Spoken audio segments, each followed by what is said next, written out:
ꯑꯍꯥꯟꯕꯃꯛꯇꯗ ꯃꯁꯤꯒꯤ ꯄꯨꯛꯅꯤꯡ ꯋꯥꯔꯣꯜ ꯊꯧꯔꯝ ꯃꯤꯠꯌꯦꯡ ꯇꯥꯕꯤꯔꯤꯕꯁꯤꯡ ꯑꯃꯗꯤ ꯇꯥꯕꯤꯔꯤꯕꯁꯤꯡꯕꯨ ꯖꯦꯝ ꯁꯔꯨꯖꯝꯅ ꯇꯔꯥꯃꯔꯛꯆꯕ ꯂꯣꯏꯅꯅ ꯀꯣꯡꯅꯣꯅ ꯈꯨꯔꯨꯝꯖꯔꯤ 90.0 ꯃꯦꯒꯥꯍꯔ꯭ꯠꯖꯇ ꯂꯥꯟꯊꯣꯛꯆꯔꯤꯕ ꯋꯥꯍꯣꯡ ꯔꯦꯗꯤꯑꯣꯒꯤ ꯄꯨꯛꯅꯤꯡꯒꯤ ꯋꯥꯔꯣꯜ ꯊꯧꯔꯝꯅꯤ ꯑꯗꯣꯝꯅ ꯇꯥꯕꯤꯔꯤꯕꯁꯤ ꯁꯣꯁꯤꯌꯦꯜ ꯃꯤꯗꯤꯌꯥꯒꯤ ꯄ꯭ꯂꯦꯠꯐꯣꯔꯝ ꯑꯃꯗꯤ ꯀꯦꯕꯜ ꯅꯦꯠꯋꯥꯔꯛꯁꯤꯡꯗ ꯑꯃꯗꯤ ꯇꯣꯉꯥꯟ-ꯇꯣꯉꯥꯟꯕ ꯄ꯭ꯂꯦꯠꯐꯣꯔꯝꯁꯤꯡꯗ ꯚꯤꯖꯨꯑꯦꯂꯥꯏꯖꯦꯁꯟ ꯑꯣꯏꯅ ꯎꯕ ꯌꯥꯅꯅꯕ ꯔꯦꯗꯤꯑꯣꯒꯤ ꯄ꯭ꯔꯣꯒ꯭ꯔꯥꯝ ꯁꯟꯗꯣꯛꯆꯔꯤꯉꯩꯗ ꯑꯩꯈꯣꯏꯅ ꯀꯦꯃꯦꯔꯥ ꯁꯤꯖꯤꯟꯅꯔꯒ ꯚꯤꯖꯨꯑꯦꯜ ꯑꯃꯨꯛ ꯍꯟꯅ ꯇꯣꯉꯥꯟ-ꯇꯣꯉꯥꯟꯕ ꯆꯦꯅꯦꯜꯁꯤꯡꯗ ꯎꯍꯜꯂꯤꯕ ꯑꯁꯤꯕꯨꯅ ꯑꯩꯈꯣꯏꯅ ꯗꯥꯏꯃꯟ ꯇꯤꯚꯤ ꯍꯥꯏꯅ ꯀꯧꯏ ꯉꯁꯤꯒꯤ ꯊꯧꯔꯝ ꯑꯁꯤꯒꯤ ꯆꯠꯅꯕꯤ ꯃꯇꯨꯡꯏꯟꯅ ꯅꯨꯡꯇꯤꯒꯤ ꯐꯣꯡꯂꯤꯕ ꯄꯥꯎꯆꯦꯁꯤꯡꯒꯤ ꯍꯦꯗꯂꯥꯏꯟꯁ ꯈꯔ ꯇꯦꯟꯇꯛꯅ ꯊꯝꯖꯒꯦ ꯑꯍꯥꯟꯕꯗ ꯍꯨꯏꯌꯦꯟ ꯂꯥꯟꯄꯥꯎ ꯍꯥꯏꯔꯤꯕꯁꯤꯗꯒꯤ ꯇꯦꯟꯇꯛꯅ ꯊꯝꯖꯔꯤ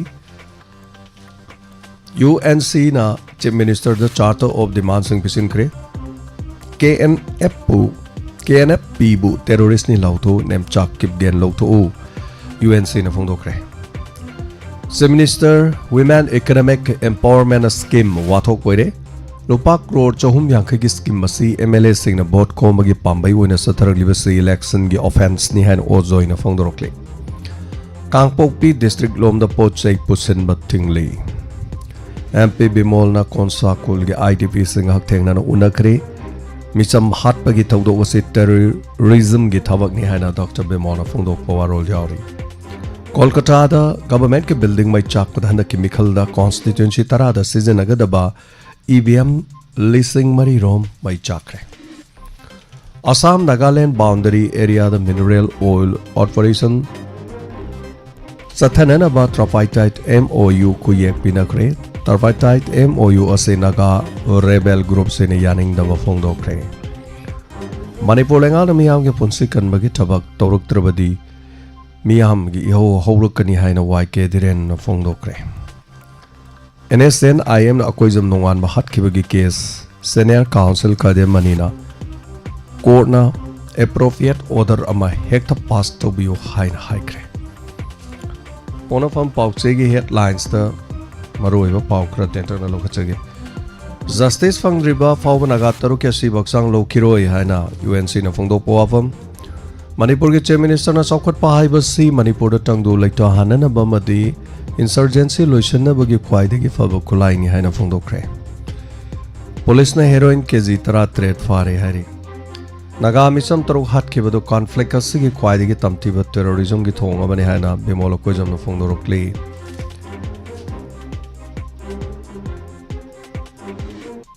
ꯅꯨꯄꯤꯁꯤꯡꯗ ꯌꯦꯟꯒꯗꯕ ꯂꯨꯄꯥ 350,000,000ꯒꯤ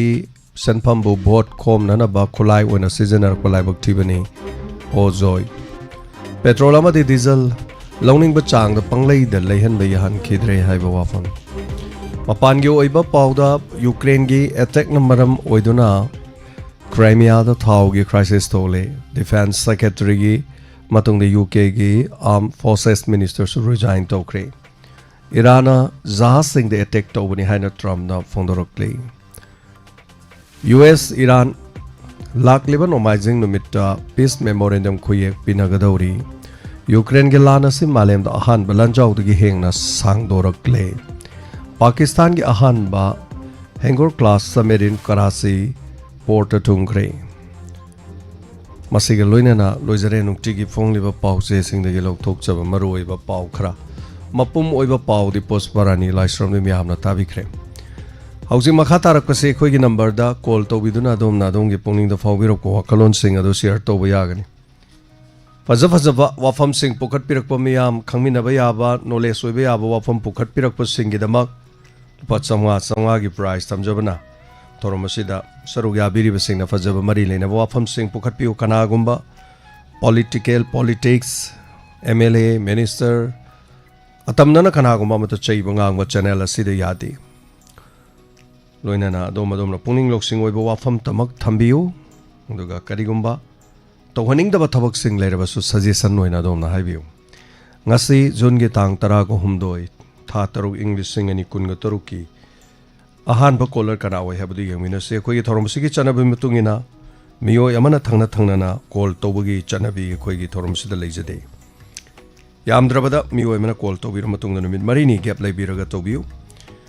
हेलो मिंगमदे लाइफम हाबिसे गुड आफ्टरनून सर आई ओके थेंगी इमाम इमचाने Taram Luxury Imams. Narangi Inspector AIG 18280 episode 11 Figi Cooper the do Kamel to Pijagi and not Hankaser of Panessa. Ima wari delibi ganuko. Hoi. A koi nupising na Yumda Lehovada Kamina Lengani Hybrid Poktak Yaure. The Jan so happy, Tona so happy, Inspector Tayana. Kaya the Nuai Pin about a quote. I do the Lupao version you Yum the Laitaba Sentali me the hidden up on get that labor issue. Inspector Tayamo to see an Indaba Mali. Yam Pajaba for Batman and a Kalava, Kenoshi, and Isabu Hanna Tagake and a Togirapani. Yam Nuaja, Ben Pele, Manangi. Nenegi to the as now wait for the years. Hoi ma thagachari. I do I get over me. Hoi ma. Inspector Tayan yaning da mali ai jine. No pa na thabak suba chatpada yaning da leite ma. Kaimta leite adu mai ko. Ma ge wakhalon da kaimta dum leite. Thabak suba chatbagi wani. Aduga nupi du na su ma gi kodong sa da badu khara. Mingodagi kodong sa ba khara sel thong khara pu bai wani ma masamakti adu lambi du di yaw man da ba. Anyway, Karigumba Wafam Duda Toibigi Manamasina Karigumba Binasina Octobally Chat Kitaragadi. What do you do? Kangjai Masai Galay Baitar. Anyway, actually, Natabio. Hello, Mingamadele from Hibisi. Hello, Mingamadele from Tapio. Uri Bok again. Ming I view. Mamma Nikan. Can you not know Ogahana Pontoris? Imakari Dorege, no ego. Han Mating Pangwa. That Pado and she had a call lame and lame very bad. I'm the ping a colleague. I don't know I did that. Nah, they don't but do that.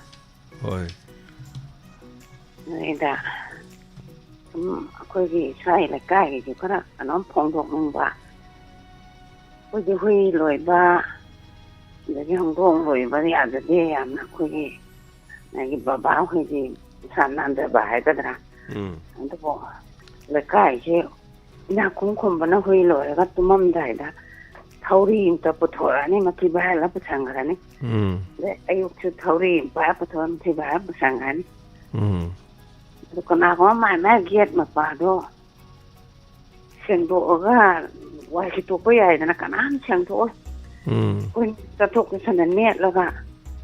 mong để sao cái này xài số này mà bà ấy còn là ngang với ô cái đi ngang này này nè ta không có là cả để khó sang là cả làm thuộc cái gìนี่ผ่านหน้าบ้านคันเลยมาดิคุยน่ะมักรวยแล้วก็สุตรงว่าตายมันทำได้แล้วตรงว่าอูรูแล้วก็จากไปซื้ออะไรมันตายจะได้ไงแต่หาเขาอย่างเขารู้เลยนี่กุนท้องมาป่าดูบ่อยนะตัวเองนี่ผ่านหน้าบ้านตะคันเลยมาดิไปกุมว่ามันเป็นน้องอะไรล่ะมันจะเชื่อว่าร่างกายยิ่งด่าก็เชียงอะไรก็พูดไปแล้วนี่แล้วยิ่งได้อีกแล้วอันนี้บีคนนั้นสั่งก็ได้ตัวนี้คนนั้นหาอะไรคันเด็ดปากมันดูคุยดิคุยมองเขาไปสั่งก็ได้จ้าเขาไปสั่งก็ได้มาคงเปียกคนละนี่นะอีกสิ่งต่างสั่นแล้วเนี่ยก็คุยว่าคันดีนั่นตัวก็ใช่มากอะไรแต่กี้พวกกี้จริงด้วยก็เตะดามไว้มื่อที่ผ่านนั้นทารกปีเลยดูว่าทารกปีแล้วก็ยังน้อยกินน้อยไม่ได้ด่าดูดีมั้งเฮ้ยก็ดีมั้ยตัวแล้วมันไหลเนี่ยไม่ได้สิดีกว่าไม่ได้สิดีนึกปีชูแล้วฮัตตี้กันโน่คบตี้กันโน่แต่เป็นครั้งเดียวกันบีนั่นทารกปีมื่อดีมื่อจะในชาบันป่าเลยวันนี้ตอนบีเดียร์ดอกฮัตตุกเดียวก็ปีละก็ดอกแก้มทวายใช่ไหมนะชุ่มปากแก่เสียนะ ꯐꯣꯡꯗꯣꯛꯆꯅꯤꯡꯕꯒꯤ Hoi hoi ma ꯇꯧꯕꯅꯤ. thagachari Horipok-dagi ima thagachari mai wakalon thambirakku ko. Thank you ima. Ngaina tabiyo khoi thorom sing. Mathangi caller da mo khudong sa fizeri ma.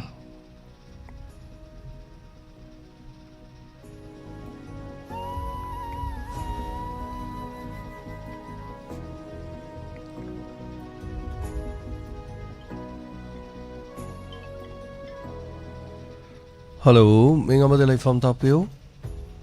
Hello. Taram lok sir. Cái gì mà không đi. Ma sang di tapiyo. Quỳ đấy phone tàu đập ba thằng giúp thằng gì. Cái ngang cái chỗ hay chỗ đi. Hoi hoi. Rồi thằng thằng chỗ program cái gì mà lối nó bắt đầu biết cái gì. Ta phải cái mà làm cái này. Rồi thằng ngang gì cái chỗ am nó ngay. Rồi làm bên mặt tầm cái chúng ta gì. Rồi ít là chạp tổng đi cái hai bên tàu đấy này khăng là phần này sai ngô Hoi hoi ma. Sukai di ma. program thì mà đúng lối ta chơi ra cái taran này mà là thì sao rồi ta chỉ lối nó bốc mấy cái thủ tục thì mà sửa lối ta chơi rồi làm như ngày chơi rồi mà tung giờ thứ này đúng sai cái đúng mà pha vào đó đúng thôi chân à mà có phỏng vấn đúng ngồi chân à hai chân à chân hai chân gen hai chân là cái Hoi hoi ma thagachari ma nung ngày aina. giáo chân à không có chờ phần gì đó Hoi hoi. Thagachari ma tokpam dagi ima sangbi hoi thorom tajari na tapirak pa thagachari.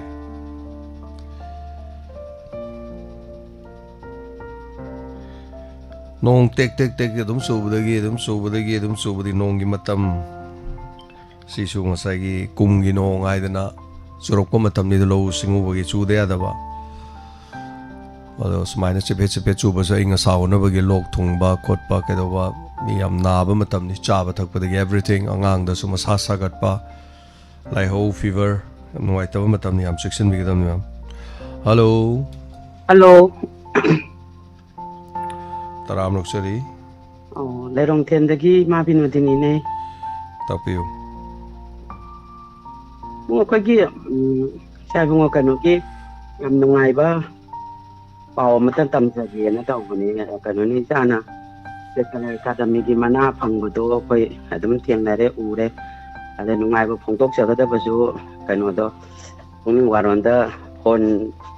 adum khara adum busy way bani na cái nó tao đấy adaki mu sidaki mu hian na nungai dina ai di san pa mang wa ti lai atu tu na mama di wa phong da thong ngau le na sa kan ning hang dai ma ge highway ba maro mo pa na sa do mana ma phong da theng na bro han na thau le je ba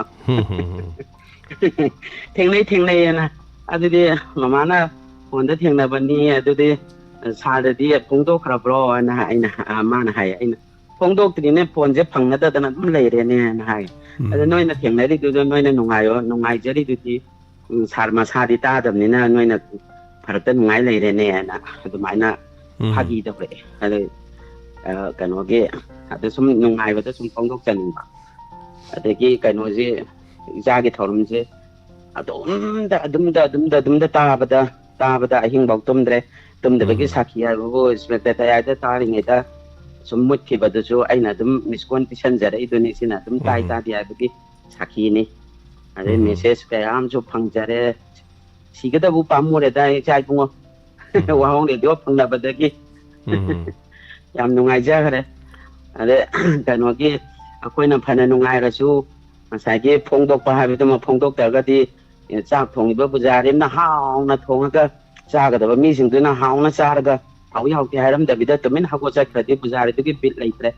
aduna adumaina phongdok charak pani do thagat bazui cha di ya ti do adu thamoi na ti thagat of di ya te hoi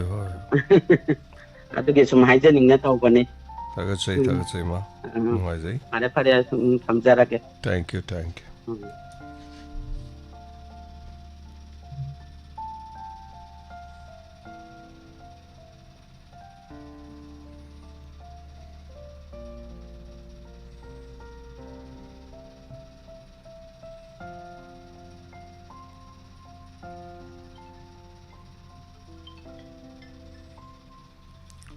Hello.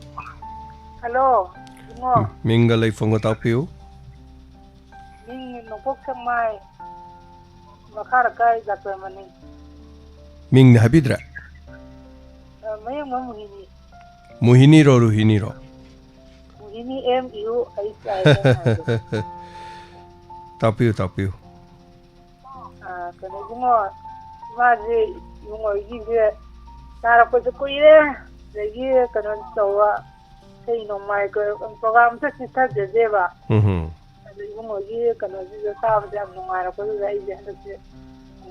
phone to ko no ai ne radio ka jam lai ru be. Ayo kana to ngo yi donor do. Ikin han jun gi get one do. Kana join tàu giới đi mà nè, rồi mình cả đi lọc cũng được ra mà đi lọc thuốc mà nó phải làm cho nhau mà nó cho mình cái cái gì. Cái đi đâu bữa nó lọc thuốc thế hay bộ? Cái gì nó giao vi vệ sinh adu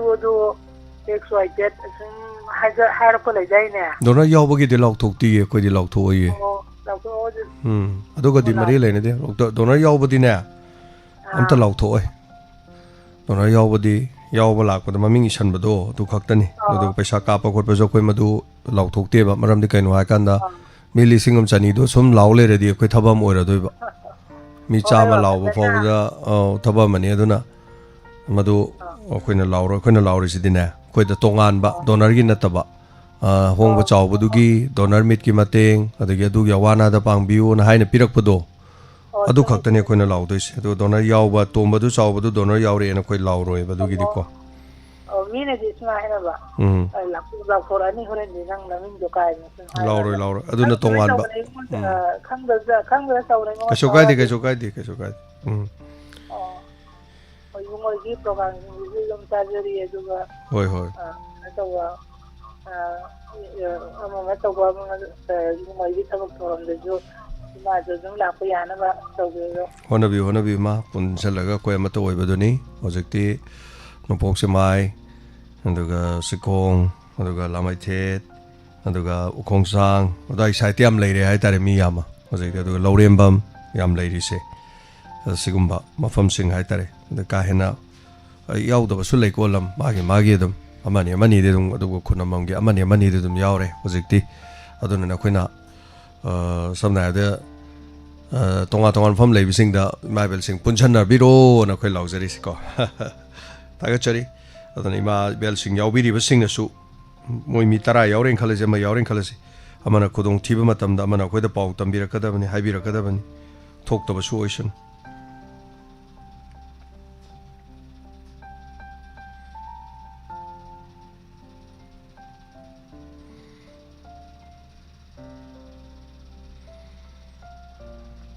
Mathangi caller de kudong sa pizari hambirak patang asi su leijai sangangai hebra sangangai hebra airport osomda lei lilang seipong ni pan adum leijai nuga adura basoi koi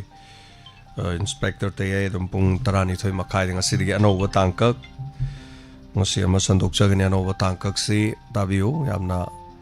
nuksiba wari paring amo oidoini adana wari maming sa koina panthoi na thon gre na panthoi na mi magi maming doing thol hello ming amo lei from my view ming lei from my view la yo mo sarma do tapiu la yon bi sarma sa kai thena ga to ta ban to ko ne hapta ma ani ahum sura mai to ta ba Hoi ima phone to birabani na maram mama le biramani takpiu kari habiningi sa kasu haninga le jede ko kaisum haninga le tana torok pa adu mayam na diam sauna bani ko kaisum haninga le te je ade wari du bu haba ya ma de ko pien de sa ko tembo de bazaar tar sing mi la ta bani na pos lo phang de kai mo yon mo phang de kai na ko ne sing do je sing ni mo la ta ne pos lo phang de ti phang de po yon de ko Kuki natra zo atopa na agagi lady sing dom talak trabo tangkol maring nam talak trabo agagi ne ko gi ꯀꯨꯀꯤ ꯅꯠꯇꯕ ꯅꯥꯒꯥꯒꯤ ꯂꯩ ꯃꯅꯨꯡꯒꯤ ꯂꯩꯕꯁꯤꯡꯗꯣ ꯊꯣꯛꯂꯛꯄ ꯌꯥꯗꯕꯅꯤ ꯊꯣꯛꯂꯛꯇ꯭ꯔꯦꯕ ꯑꯣ ꯃꯣꯏ ꯊꯣꯛꯂꯛꯇ꯭ꯔꯦꯕ ꯑꯩꯈꯣꯏꯅ ꯂꯧꯔꯤꯗꯤ ꯃꯅꯤꯡꯂꯣꯝꯗꯒꯤ ꯑꯌꯥꯝꯕ ꯄꯨꯔꯛꯄꯅꯦꯕ ꯂꯥ ꯅꯨꯡ ꯀꯩꯀꯩꯁꯦ ꯑꯃꯠꯇ ꯂꯥꯛꯇ꯭ꯔꯦꯕ ꯑꯣ ꯑꯗꯨꯗꯤ ꯃꯣꯏ ꯀꯨꯀꯤꯒ ꯌꯥꯅꯗꯕꯒꯤ ꯃꯣꯏꯁꯨ ꯂꯥꯛꯇ꯭ꯔꯦꯕ ꯑꯩꯈꯣꯏꯁꯦ ꯍꯧꯖꯤꯛꯀꯤ ꯂꯣꯌꯥꯡꯁꯦ ꯍꯥꯏꯁꯦ ꯑꯁꯤ ꯃꯅꯤꯡꯗ ꯑꯃ ꯂꯩꯔꯤꯁꯤꯡꯁꯦ ꯂꯣꯌꯥꯡꯁꯦ ꯂꯥꯟꯕ ꯉꯝꯗꯕ ꯃꯣꯏ ꯑꯗꯨ ꯂꯥꯜꯂꯨꯕꯗ ꯃꯣꯏꯗ ꯈꯨꯗꯣꯡꯊꯤꯕ ꯊꯣꯛꯀꯗꯕꯗꯣ ꯑꯗꯣ ꯂꯥꯟꯕ ꯉꯝꯗꯕꯅꯤꯅ ꯃꯣꯏꯁꯨ ꯊꯣꯛꯂꯛꯇ꯭ꯔꯦꯕ ꯐꯣꯟꯗꯤ ꯃꯣꯏꯁꯨ ꯑꯗꯨꯝ ꯇꯧꯔꯦ ꯑꯩꯈꯣꯏꯁꯨ ꯑꯗꯨꯝ ꯇꯧꯋꯤ उपाय लेत्रे कोई लाकनिंग बने कोई सिक्योरिटी लेता बनी ना लांग हम द्रे हाय रे नहीं माना त्रा पेंदा मन को सोंगिना मी तराम परे अखोई रोंगिना मी तो सीरे अदो याम नुंगाई तब म फावबा मदो सरकार नो कइनो खोइ मा हाबी दे कइनो होनी तो गई अखोई बो हिंदो बो चलेबा अखोई मते हाबे जे पो मुला दन खल Oh ima ngai tre business ta uda nani ma hoina pocha yole bu naga sing do lak pa yadram ni koki khun power lak to ni na lak ta badi ya wa bo re ni man ta pi re ta ga chari ma thorom saru ga birak pa ma ga wakhalon phong do pirak pa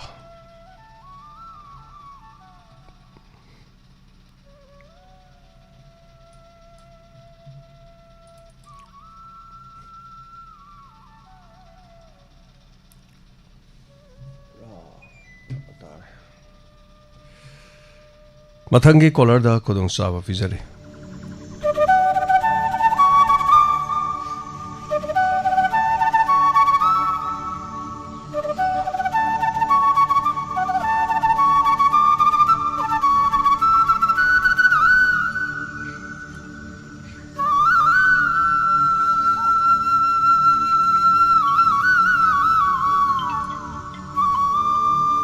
hello ahang tu dai kai thumi dai sa mingalai fonga tapiu ai thang oi nam gi thum ba sang ko sa tapiu kare happening ba wa hong radio ma de danim ti ko bi ri sa nang ki kai thumi ba ma di ta bi ba ri ti kai khuni ko par ai ha jani bu di ai ko akang ni kaya mana ko plastic ni maram dangang di go men tai ba ko ada isingda nga da plastic jaram bagi na tam to haire da ai hogi hajan ni bo wali si sa ai khoi gi hogi gi sana ri bo kham te ko still gi se ai khoi na iron ba tu ngari si nga la ga sak mai nga la kan da ten ko ta ha pa nga la ga sa ni ne ko sa hoi ada khoi gi kon ji asa ba sum ko kan da ising gi lang bi thok te sum ko thora ga musil le ba अदो मसीना अखोइदा चंग थोलकद्राइना सुम खंजबसा असिने आइना हारदे थांगसै वफन मसीना काम थोलकते के हाबसे अखोइसे किनिंगा एमसु ओइरको याबगे तिबमसु लाकदाइना खंजयसा अदो कोन से steel गी कोन दो steel दो सेंगद्रदि मुक्सु तौबने खर स्टील दो खर सेंगबा मुक तौदे यारोयबा स्टील नतबिदा स्टील साबा कोन सु लेबने मथकता तैसनबा अदु लेबा स्टील स्टाइलिश स्टील लाइबा देगिदि कोरी द तैबा अदमाइ ले कोरी दि थांगै सेन कोरी द बो सिंग थकबदि बा हल मन फै हाय अदबो होय ngari ga होजि कनो तौबदु का कोन मचु कोक्स लेबा कोन दो स्टील सेंगबो ओइदबा दुसु दम ओइबा जानि अमोरे तापिउ अदा अखोइ जे सुम अमगा सुम nga ge ro adi isin ge ro phatta sum mayam ji sum pukela ko da sum ji sum se la kanina ni re se sakin ge sakin ge te sum ama mu sum oi re ni sa sum se adu ni sum haja bani sa re hoi mang be wa de mang jani plastic ta po chai sa re su mangi plastic te sing sa ba hera thai si su berani plastic aing ba chum na gi plastic ta po chana ri se so hai tare da gi ting ba khot pa preserve tauba pochai su plastic ta tauba yam yawi adai sing hapai be sing su loina plastic ta hapai je nungsa yar kanda adugi reaction thoi ga na thijal lor di amang me ba mang aktan kibu jani da sor holi fawa si ba koi ga koi bes ma hing matai me amna piktan lai hamni aduna koi na kero le kai dala lambi mot liba duga tai mot liba kho liba hygienic oi da ba imung manung da lai riba koi su tawri sini ne hojikan de khong na dum tap chatna ri ba imung khong na chabe chali imung du da khong na haiji mapan de gi chaluri chapal du imung kana go madi lei mapan da chalu ba chapal du imung gi thongjin da phajana thamaga imung da tong na ba chapal tong ba lei natra imung manung da chapal tong da ba lei adu madu da pochai du loi thamma mo fai makha du da mo sai gi sakhum kan me am saksa si la o haraga thok na chak to leibak ta thama chap da leibak si da ga leibak si ga sak pokham du ga gap lei so only inchi ani muk ta ne ba adu na sai gi makha du khoi na sai da kari ne loi ju khang de adai hui gi oiro ma gi ro mahik matai sing sa ba thak pudem jaw no bi ma chak khai oi salak pa ai khoi gi budi chana bi na te gan hai se hoji ka na khoi na dining table am da cha ba hoi ningang phama cha ba na haksang pha le adu tawi haksang gi chung phiran chai ga na so hai ado masa nan bagi standard lai bagi wadi na te adu lai jada ba imung am da cheng chara ba lai tra kan da sak cha na ba dining table am sillo di krai du yaro ni ko hoji to ji adu ga chapal du mapan chalu ba chapal du dum sumaina tong jala chapal du mana to bukham du thamaga chapal du ka bukham du thong na khra bai tare sina chapal du na mapan da kari tairam ngani kari ne long ngani khang ko ne kun chalim pam aduna siam hygienic oi siam ta ka oi hai tai hojik se aduna ama bore sigum je thijal lo di ki bangak tani thank you so much thaga chari thorom saru ga birak pa dong wa khalon phong do firak pa se ani halai thaga chari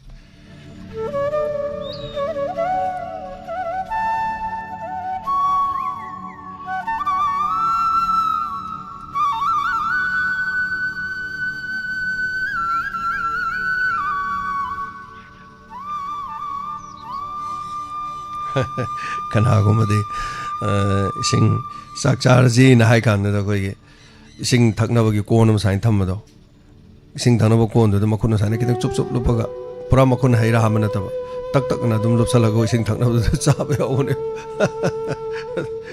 ai ngang nguri nge da ai sum chak sa ba koi kurama ma su sak sa ba yok sala ko sing dum ko chup lup sala do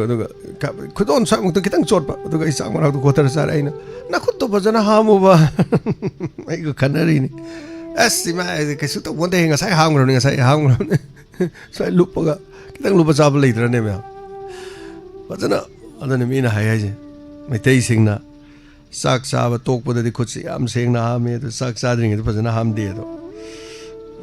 pagi orang so hari jam pasal ni ada ni am na usi matam di lain ati na pik than matam ni ko khut sa sing na macam maru itu ni ai tai kol to view asal thorom da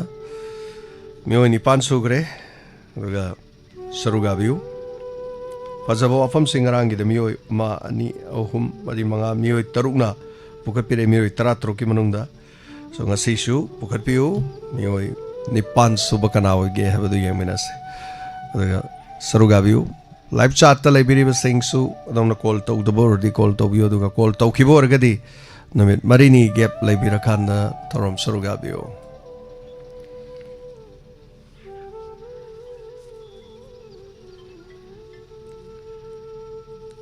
Hello. Hello. Minga ma de leifam hai biu. Hello. Oh tazare minga leifam hai biu. Nei angtha mamang na kai dagi Vietnam ne. Asina han bro. An hangai tau pada phone do phang da ba. Chai kya subirage. Sahi ni phu ga tare ni pan sujare. Okay. Ose kari hona biri yum da di. Fi sari. Ada sana khoi gi Tapio. anda ki yak sung da ju la ga ko. Lila ga tabu do ko yeng jaw e pi sei ga sei sak pada sa ga tha ba ne ba ko. Ada ina handak ti diamond donor ju yaw ja gre ba. Ham pare. Aduga diamond donor mi ki pa sa mam ju mateng pang ja gra ba ne. Oh. Screenshot thabi gra bro. Okay. Pun na diamond donor yaw ba ki ga ko. Oh yam pare. Aduga adugi ga haina tha ki pa ne ba. Yam wajare. Adaina pukhasagning ba pham na ne akhoi ki angda gi main road pudi yam nungai ba ko. Habadi main road to su goi ra tha ga nungai ba. Aduga khoi ki tharoina tawgi ba khoi ki thamba nu mana ki society sang manak ta ne ba ko. Bila to bom do adugi manung gi lairak to. Hoi. Yam nungai ta ba hai tare khoi ki nong suraga na ne. Upun sa kan upun ji am thang ba. Nong suraga na le khom le nang ji am thok ba hai tare sa thong khang da ba. Oh. Madu mari leina ba mayam na tabi ragadi ꯑꯝꯇꯪ ꯁꯦꯝꯕꯤꯔꯒꯗꯤ ꯅꯨꯡꯉꯥꯏꯅꯤꯅ ꯈꯟꯕ mi yam ꯑꯗꯣ chanaba ꯐꯅꯗꯤ ꯀꯨꯏꯔꯦ ꯑꯩꯈꯣꯏꯅ ꯁꯤꯒꯤꯁꯦ ꯁꯦꯝꯕꯤꯌꯨ ꯍꯥꯏꯕꯁꯦ oh ꯑꯗꯣ boat ꯃꯌꯥꯒ ꯑꯣꯏꯕꯅꯦ boat ꯂꯦꯞꯀꯗꯕ ꯀꯥꯡꯕꯨꯈꯩꯅ ꯇꯧꯕꯗꯨꯁꯨ ꯉꯁꯥꯏꯒꯤ ꯃꯉꯣꯟꯗ ꯕꯣꯠ ꯊꯥꯗꯔꯒꯗꯤ ꯁꯦꯝꯒꯦ ꯍꯥꯏꯕꯒꯤ ꯃꯑꯣꯡꯗ ꯇꯧꯕ oh ꯑꯗꯒꯤ ꯃꯤꯁꯨ ꯃꯥꯒꯤꯅꯤ ꯂꯣꯏꯅꯕꯅꯤꯅ ꯑꯃꯇꯪꯒꯤ ꯄꯨꯟꯅ ꯈꯣꯝꯕꯁꯨ ꯉꯝꯗꯕ oh ꯑꯗ ꯂꯩꯔꯛꯁꯤꯗꯤ ꯌꯥꯝ ꯊꯤꯅ ꯅꯨꯡꯉꯥꯏꯇ꯭ꯔꯦ ꯑꯗꯨꯒꯤ ꯍꯪꯒꯠꯆꯒꯦ ꯇꯧꯕꯅꯦ mari lenaba singna tabi voisanu ꯑꯗꯒꯤ ꯗꯣꯅꯔ ꯃꯤꯠꯀꯤꯁꯨ ꯁꯥꯔ ꯗꯣꯅꯔ ꯃꯤꯠꯀꯤ ꯐꯪꯁꯟꯁꯦ ꯇꯧꯕꯗ ꯑꯩꯈꯣꯏ ꯑꯃꯨꯛꯇ ꯌꯥꯎꯖꯗ꯭ꯔꯤꯕꯀꯣ hoi ꯑꯗꯨꯗ ꯑꯩꯈꯣꯏꯅ ꯌꯥꯎꯕ ꯂꯥꯛꯄ ꯃꯇꯝꯗ ꯑꯩꯈꯣꯏꯅ ꯃꯗꯨꯗ ꯄ꯭ꯔꯣꯒ꯭ꯔꯥꯝ ꯀꯩ ꯎꯠꯀꯦ ꯈꯟꯕ ꯇꯥꯔꯒꯗꯤ ꯍꯥꯟꯅ ꯆꯦ ꯆꯥꯡ ꯄꯤꯁꯟꯕ꯭ꯔꯥ ꯀꯃꯥꯏꯅ ꯇꯧꯕ au che pinagani akhoi ade kon ama laini ade ming iraga thadagani aduga ꯑꯗꯣ ꯑꯩꯈꯣꯏꯅ khara ꯂꯥꯛꯑꯒ ꯅꯨꯃꯤꯠꯇꯨꯗ ꯄꯤꯁꯟꯕꯒꯤ ꯋꯥꯔ ꯍꯥꯟꯅ ꯄꯤꯕꯒꯤ ꯋꯥꯔ numituda ꯑꯗꯣ tawni ꯏꯁꯩ ꯁꯛꯄꯒꯨꯝꯕ ꯅꯠꯇ꯭ꯔꯒꯗꯤ ꯑꯩꯈꯣꯏꯅ ꯑꯦꯟꯇꯔꯇꯦꯟꯃꯦꯟ ꯄ꯭ꯔꯣꯒ꯭ꯔꯥꯝ ꯍꯥꯏꯕꯗꯤ ꯑꯩꯈꯣꯏꯅ ꯀꯩꯅꯣꯝ ꯁꯥꯔꯒ ꯁ꯭ꯇꯦꯖꯇ ꯃꯌꯥꯝ ꯎꯠꯄꯗꯤ ꯌꯥꯒꯗ꯭ꯔꯥ yai matam mangdana adu minute manga khakki oigani ꯀꯩ ꯍꯥꯏꯅꯤ ꯏꯃꯣꯏꯅꯨ ꯁꯥꯕꯅꯤ ꯈꯪꯗꯦ ꯑꯉꯥꯎꯕꯤ ꯁꯥꯕꯅꯤ ꯈꯪꯗꯦ ꯇꯧꯔꯒ ꯍꯥꯏꯐꯦꯠ imoinu ꯑꯦꯟꯇꯔꯇꯦꯟꯃꯦꯟ tangdi ꯄ꯭ꯔꯣꯒ꯭ꯔꯥꯝ ꯑꯣꯏꯅ ꯎꯠꯄꯗꯤ ꯌꯥꯕ꯭ꯔꯥ imoinu gumba lai gumadi sagumse mina yam ngangnabane ꯑꯗꯨꯗ ꯉꯁꯥꯏꯒꯤ ꯏꯁꯩ ꯉꯥꯛꯇ ꯁꯛꯄꯗꯨꯗꯤ ꯅꯨꯡꯉꯥꯏꯇꯦꯗꯅꯀꯣ hoi hoi adum yaye kai topa topa character sabiyo adi lai gumadi sagumse ko lai sabasidi sor sabase mina thamoi sokpa yawi ko hekta haidi mana tawrasu ma tawrasu ko mali he haina badu man garagadi phaba kitang malaudradi sidha ba oina thoeba aduna yai kasu kaide minute manga bawda tawbibe yai aduga ꯑꯩꯈꯣꯏꯅ ꯑꯌꯥꯝꯕ ꯇꯧꯖꯒꯗꯧꯔꯤꯁꯤꯗꯤ ꯑꯗꯨꯒꯨꯝꯕ extra ꯊꯕꯛ ꯇꯧꯕꯤꯒꯦ ꯍꯥꯏꯔꯒꯗꯤ ꯉꯟꯅ ꯑꯩꯈꯣꯏꯗ ꯂꯥꯛꯄꯤꯔꯒ ꯄꯥꯎ ꯄꯤꯕꯤꯒꯗꯕꯅꯤ ꯑꯩꯈꯣꯏꯅ ꯑꯌꯥꯝꯕ ꯑꯩꯈꯣꯏ ꯆꯦ ꯏꯔꯒ ꯊꯥꯗꯗꯣꯏꯁꯤꯗꯤ ꯑꯩꯈꯣꯏꯒꯤ ꯏꯁꯩꯒꯨꯝꯕꯒꯤꯅꯤꯗ ꯀꯣ ꯁꯩꯔꯦꯡꯒꯨꯝꯕ ꯀꯔꯤꯒꯨꯝꯕꯒꯤꯗꯤ ꯑꯩꯈꯣꯏ ꯏꯁꯜꯂꯒ ꯑꯗꯨꯝ ꯂꯣꯏꯔꯦ ꯕꯣꯏ ꯃꯆꯦꯠ ꯑꯃꯗ ꯏꯁꯜꯂꯒ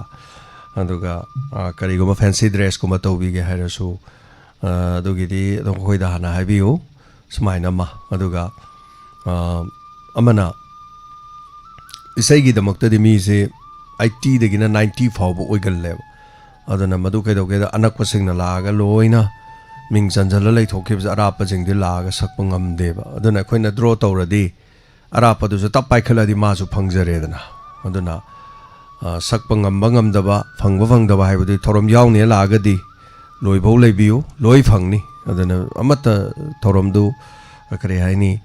ꯂꯣꯏꯗ꯭ꯔꯤꯉꯩꯗ ꯑꯩꯈꯣꯏ ꯇꯣꯛꯆꯔꯣꯏꯕ ꯑꯗꯨꯝ ꯄꯨꯡ 9 ꯑꯣꯏꯔꯁꯨ 8 ꯑꯣꯏꯔꯁꯨ ꯑꯩꯈꯣꯏ ꯇꯥꯔꯁꯨ ꯉꯝꯅꯕ ꯍꯣꯠꯅꯗꯣꯏꯅꯤ ꯑꯗꯨꯅ ꯃꯁꯤ ꯅꯠꯇ ꯇꯥꯔꯗꯤ ꯃꯃꯥꯡꯗ ꯇꯧꯈꯤꯕꯁꯤꯡꯗ ꯀꯔꯤ ꯍꯥꯏꯇꯥꯔꯦ ꯑꯩꯈꯣꯏꯒꯤ ꯑꯅꯛꯄꯁꯤꯡꯅ ꯂꯣꯏꯅ ꯃꯃꯤꯡ ꯄꯥꯟꯖꯜꯂꯦꯔ ꯑꯔꯥꯞꯄꯗꯣ ꯑꯃꯨꯛ ꯐꯪꯗꯦꯕ ꯑꯗꯨꯅ ꯃꯌꯥꯝ ꯋꯥꯔꯧꯅꯕꯅꯤꯅ ꯁꯤꯗꯗꯤ ꯀꯩꯁꯨ ꯂꯩꯇ꯭ꯔꯦ ꯅꯛꯀꯦꯔ ꯂꯥꯞꯀꯦꯔ ꯄꯥꯏꯈꯠꯂꯛꯄꯗꯣ ꯂꯣꯏꯅ ꯂꯩꯅꯤ ꯑꯗꯨꯕꯨ ꯃꯅꯤꯡ ꯇꯥꯕꯗꯨꯁꯨ ꯑꯗꯨꯝ ꯁꯍꯟꯒꯅꯤ ꯑꯗꯣ ꯉꯥꯏꯗꯗꯤ ꯉꯥꯏꯕꯤꯌꯨ ꯊꯧꯔꯝ ꯌꯥꯎꯅꯤ ꯂꯥꯛꯑꯗꯤ ꯅꯨꯃꯤꯠꯇꯣ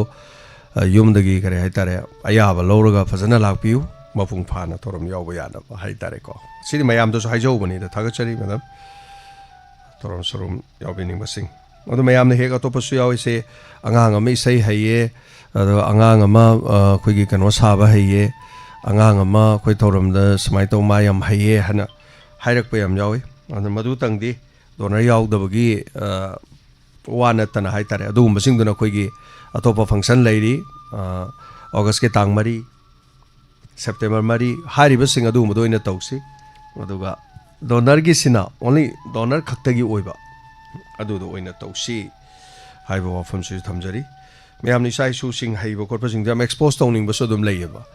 ꯑꯗꯨꯅ ꯐꯪꯁꯟꯁꯤ ꯃꯥꯏꯒꯤ ꯐꯪꯁꯟꯅꯦ ꯑꯗꯣ ꯁꯤꯗꯤ ꯑꯣꯟꯂꯤ ꯗꯣꯅꯔꯒꯤ ꯐꯪꯁꯟ ꯑꯣꯏꯕꯅꯤꯅꯀꯣ ꯃꯁꯤꯅ ꯑꯃꯨꯛ ꯀꯩꯗꯧꯒꯦꯗ ꯑꯩꯈꯣꯏꯅ ꯑꯩꯈꯣꯏꯒꯤꯁꯨ ꯏꯆꯥ ꯏꯁꯨ ꯃꯌꯥꯝ ꯂꯩ ꯑꯗꯣ ꯑꯩꯈꯣꯏ ꯄꯣꯔꯛꯇ꯭ꯔꯤꯅꯦ ꯑꯗꯣ ꯁꯨꯃꯥꯏꯅ ꯁꯨꯝ ꯎꯟꯅ ꯂꯩꯔꯗꯤ ꯌꯥꯔꯣꯏꯅꯦ ꯍꯦꯛꯇ ꯃꯤꯁꯦꯀꯣ ꯋꯥꯈꯜ ꯃꯥꯟꯅꯗꯦ ꯍꯥꯏꯇꯥꯔꯦ ꯑꯃꯅ ꯑꯃ ꯉꯥꯡꯉꯛꯀꯅꯤ ꯑꯃꯅ ꯉꯥꯡꯉꯛꯀꯅꯤ ꯑꯗꯨꯅ ꯑꯩꯈꯣꯏ ꯔꯨꯜꯁꯤ ꯅꯤꯌꯣꯝꯁꯦ ꯁꯦꯝꯗꯣꯛꯍꯧꯕꯅꯤ ꯍꯜꯂꯣ ꯃꯤꯡ ꯑꯃꯗ ꯂꯩꯐꯝ ꯍꯥꯏꯕꯤꯌꯨ ꯁꯥꯔ ꯑꯩ ꯈꯥꯉꯕꯣꯛꯇꯒꯤ ꯃꯦꯝꯊꯣꯏ ꯃꯦꯝꯊꯣꯏ ꯇꯥꯛꯄꯤꯌꯨ ꯀꯔꯤ ꯍꯥꯏꯕꯤꯅꯤꯡꯉꯤ ꯁꯥꯔ ꯁꯨꯝ ꯑꯩꯅ ꯐꯣꯟ ꯕꯦꯒ ꯂꯣꯜꯂꯝꯕꯅꯦꯕꯀꯣ ꯁꯥꯔ ꯑꯩꯗꯤ ꯕꯦꯒ ꯂꯣꯜꯂꯦꯕ ꯀꯧꯅꯥꯒꯤ ꯍꯣꯏ ꯑꯗꯨꯗ ꯑꯗꯨꯝ ꯋꯥꯔꯦꯅ ꯉꯥꯏꯍꯥꯛꯇꯪ ꯐꯣꯟꯗꯣ ꯌꯦꯡꯉꯀꯥꯟꯗ ꯑꯩꯈꯣꯏꯒꯤ ꯅꯍꯥꯟ ꯑꯃꯨꯛ ꯀꯨꯀꯤ ꯅꯨꯄꯤ 13 ꯐꯥꯕꯒꯤ ꯃꯣꯏ ꯊꯥꯗꯣꯔꯛꯈꯤꯕꯗꯣ ꯑꯗꯨꯗꯨꯒꯤ ꯃꯣꯏꯁꯦ ꯍꯧꯖꯤꯛ ꯂꯥꯏꯅꯥ ꯂꯥꯏꯌꯣꯡ ꯈꯪꯗꯕ ꯑꯃ ꯅꯥꯏꯌꯦ ꯃꯣꯏꯁꯦ ꯃꯃꯤꯠ ꯄꯨꯟꯁꯤꯜꯂꯒ ꯀꯩꯒꯨꯝꯕ ꯑꯃ ꯄꯤꯖꯈꯤꯌꯦ ꯄꯤꯖꯕꯗꯨꯗ ꯀꯔꯤ ꯍꯥꯞꯈ꯭ꯔꯃꯨ ꯈꯣꯠꯈ꯭ꯔꯃꯨ ꯀꯥꯏꯅ ꯃꯗꯨ ꯑꯗꯨꯝ ꯁꯣꯁꯤꯌꯦꯜ ꯃꯦꯗꯤꯌꯥꯒꯤ ꯋꯥꯅꯤꯗ ꯑꯁꯦꯡꯕ ꯄ꯭ꯔꯨꯞ ꯂꯩꯕ ꯋꯥ ꯅꯠꯇꯦꯗ ꯑꯩꯈꯣꯏ ꯁꯣꯁꯤꯌꯦꯜ ꯃꯦꯗꯤꯌꯥꯒꯤ ꯋꯥꯁꯦ ꯍꯦꯛꯇ ꯑꯩꯈꯣꯏ ꯄꯪꯊꯥ ꯊꯥꯖꯒꯨꯝꯁꯦꯕꯀꯣ ꯍꯣꯏ ꯑꯗꯨꯕꯨꯗꯤ ꯆꯨꯝꯕ ꯑꯗꯨꯗ ꯌꯥꯝ ꯀꯤꯕ ꯍꯥꯏꯇꯥꯔꯦꯀꯣ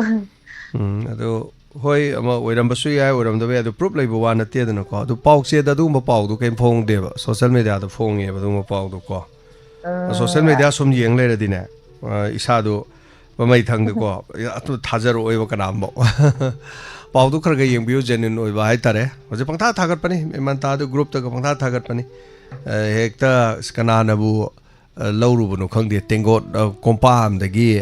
ꯃꯤ ꯁꯥ ꯃꯇꯨꯝꯒ ꯇꯧꯔꯒ ꯃꯃꯤꯠ ꯀꯥꯏꯗꯣ ꯄꯨꯟꯁꯤꯜꯂꯒ ꯏꯟꯕꯤꯕꯒ ꯌꯥꯎꯋꯦ ꯀꯅꯥ ꯐꯣꯇꯣ ꯀꯥꯞꯇꯣꯏꯅꯣ ꯃꯤ ꯑꯗꯨꯕꯣ ꯑꯗꯨ ꯐꯣꯇꯣ ꯀꯥꯞꯄꯤ ꯃꯤꯗꯨ ꯀꯅꯥ ꯀꯧꯗꯣꯏꯅꯣ ꯑꯩꯈꯣꯏ ꯈꯟꯅꯖꯦꯕ ꯅꯠꯇ꯭ꯔꯣ ꯍꯦꯛꯇ ꯍꯥꯏꯖꯜꯂꯦꯕ AI ꯍꯥꯏꯁꯤꯅꯤ ꯃꯦꯝꯊꯣꯏ ꯍꯧꯖꯤꯛꯁꯦ ꯃꯦꯝꯊꯣꯏꯒ ꯑꯩꯒꯁꯦ ꯂꯦꯞꯃꯤꯟꯅꯕ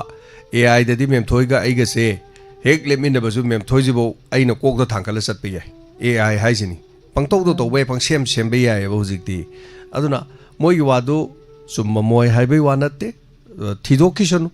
ꯈꯕꯔꯗꯒ ꯌꯥꯎꯔꯛꯁꯅꯨ ꯏ ꯄꯥꯎꯗꯒ ꯌꯥꯎꯔꯛꯁꯅꯨꯀꯣ ꯑꯁꯦꯡꯕ ꯈꯪꯗ꯭ꯔꯤꯉꯩꯗ ꯑꯩꯈꯣꯏ ꯍꯥꯏꯇꯥꯔꯦ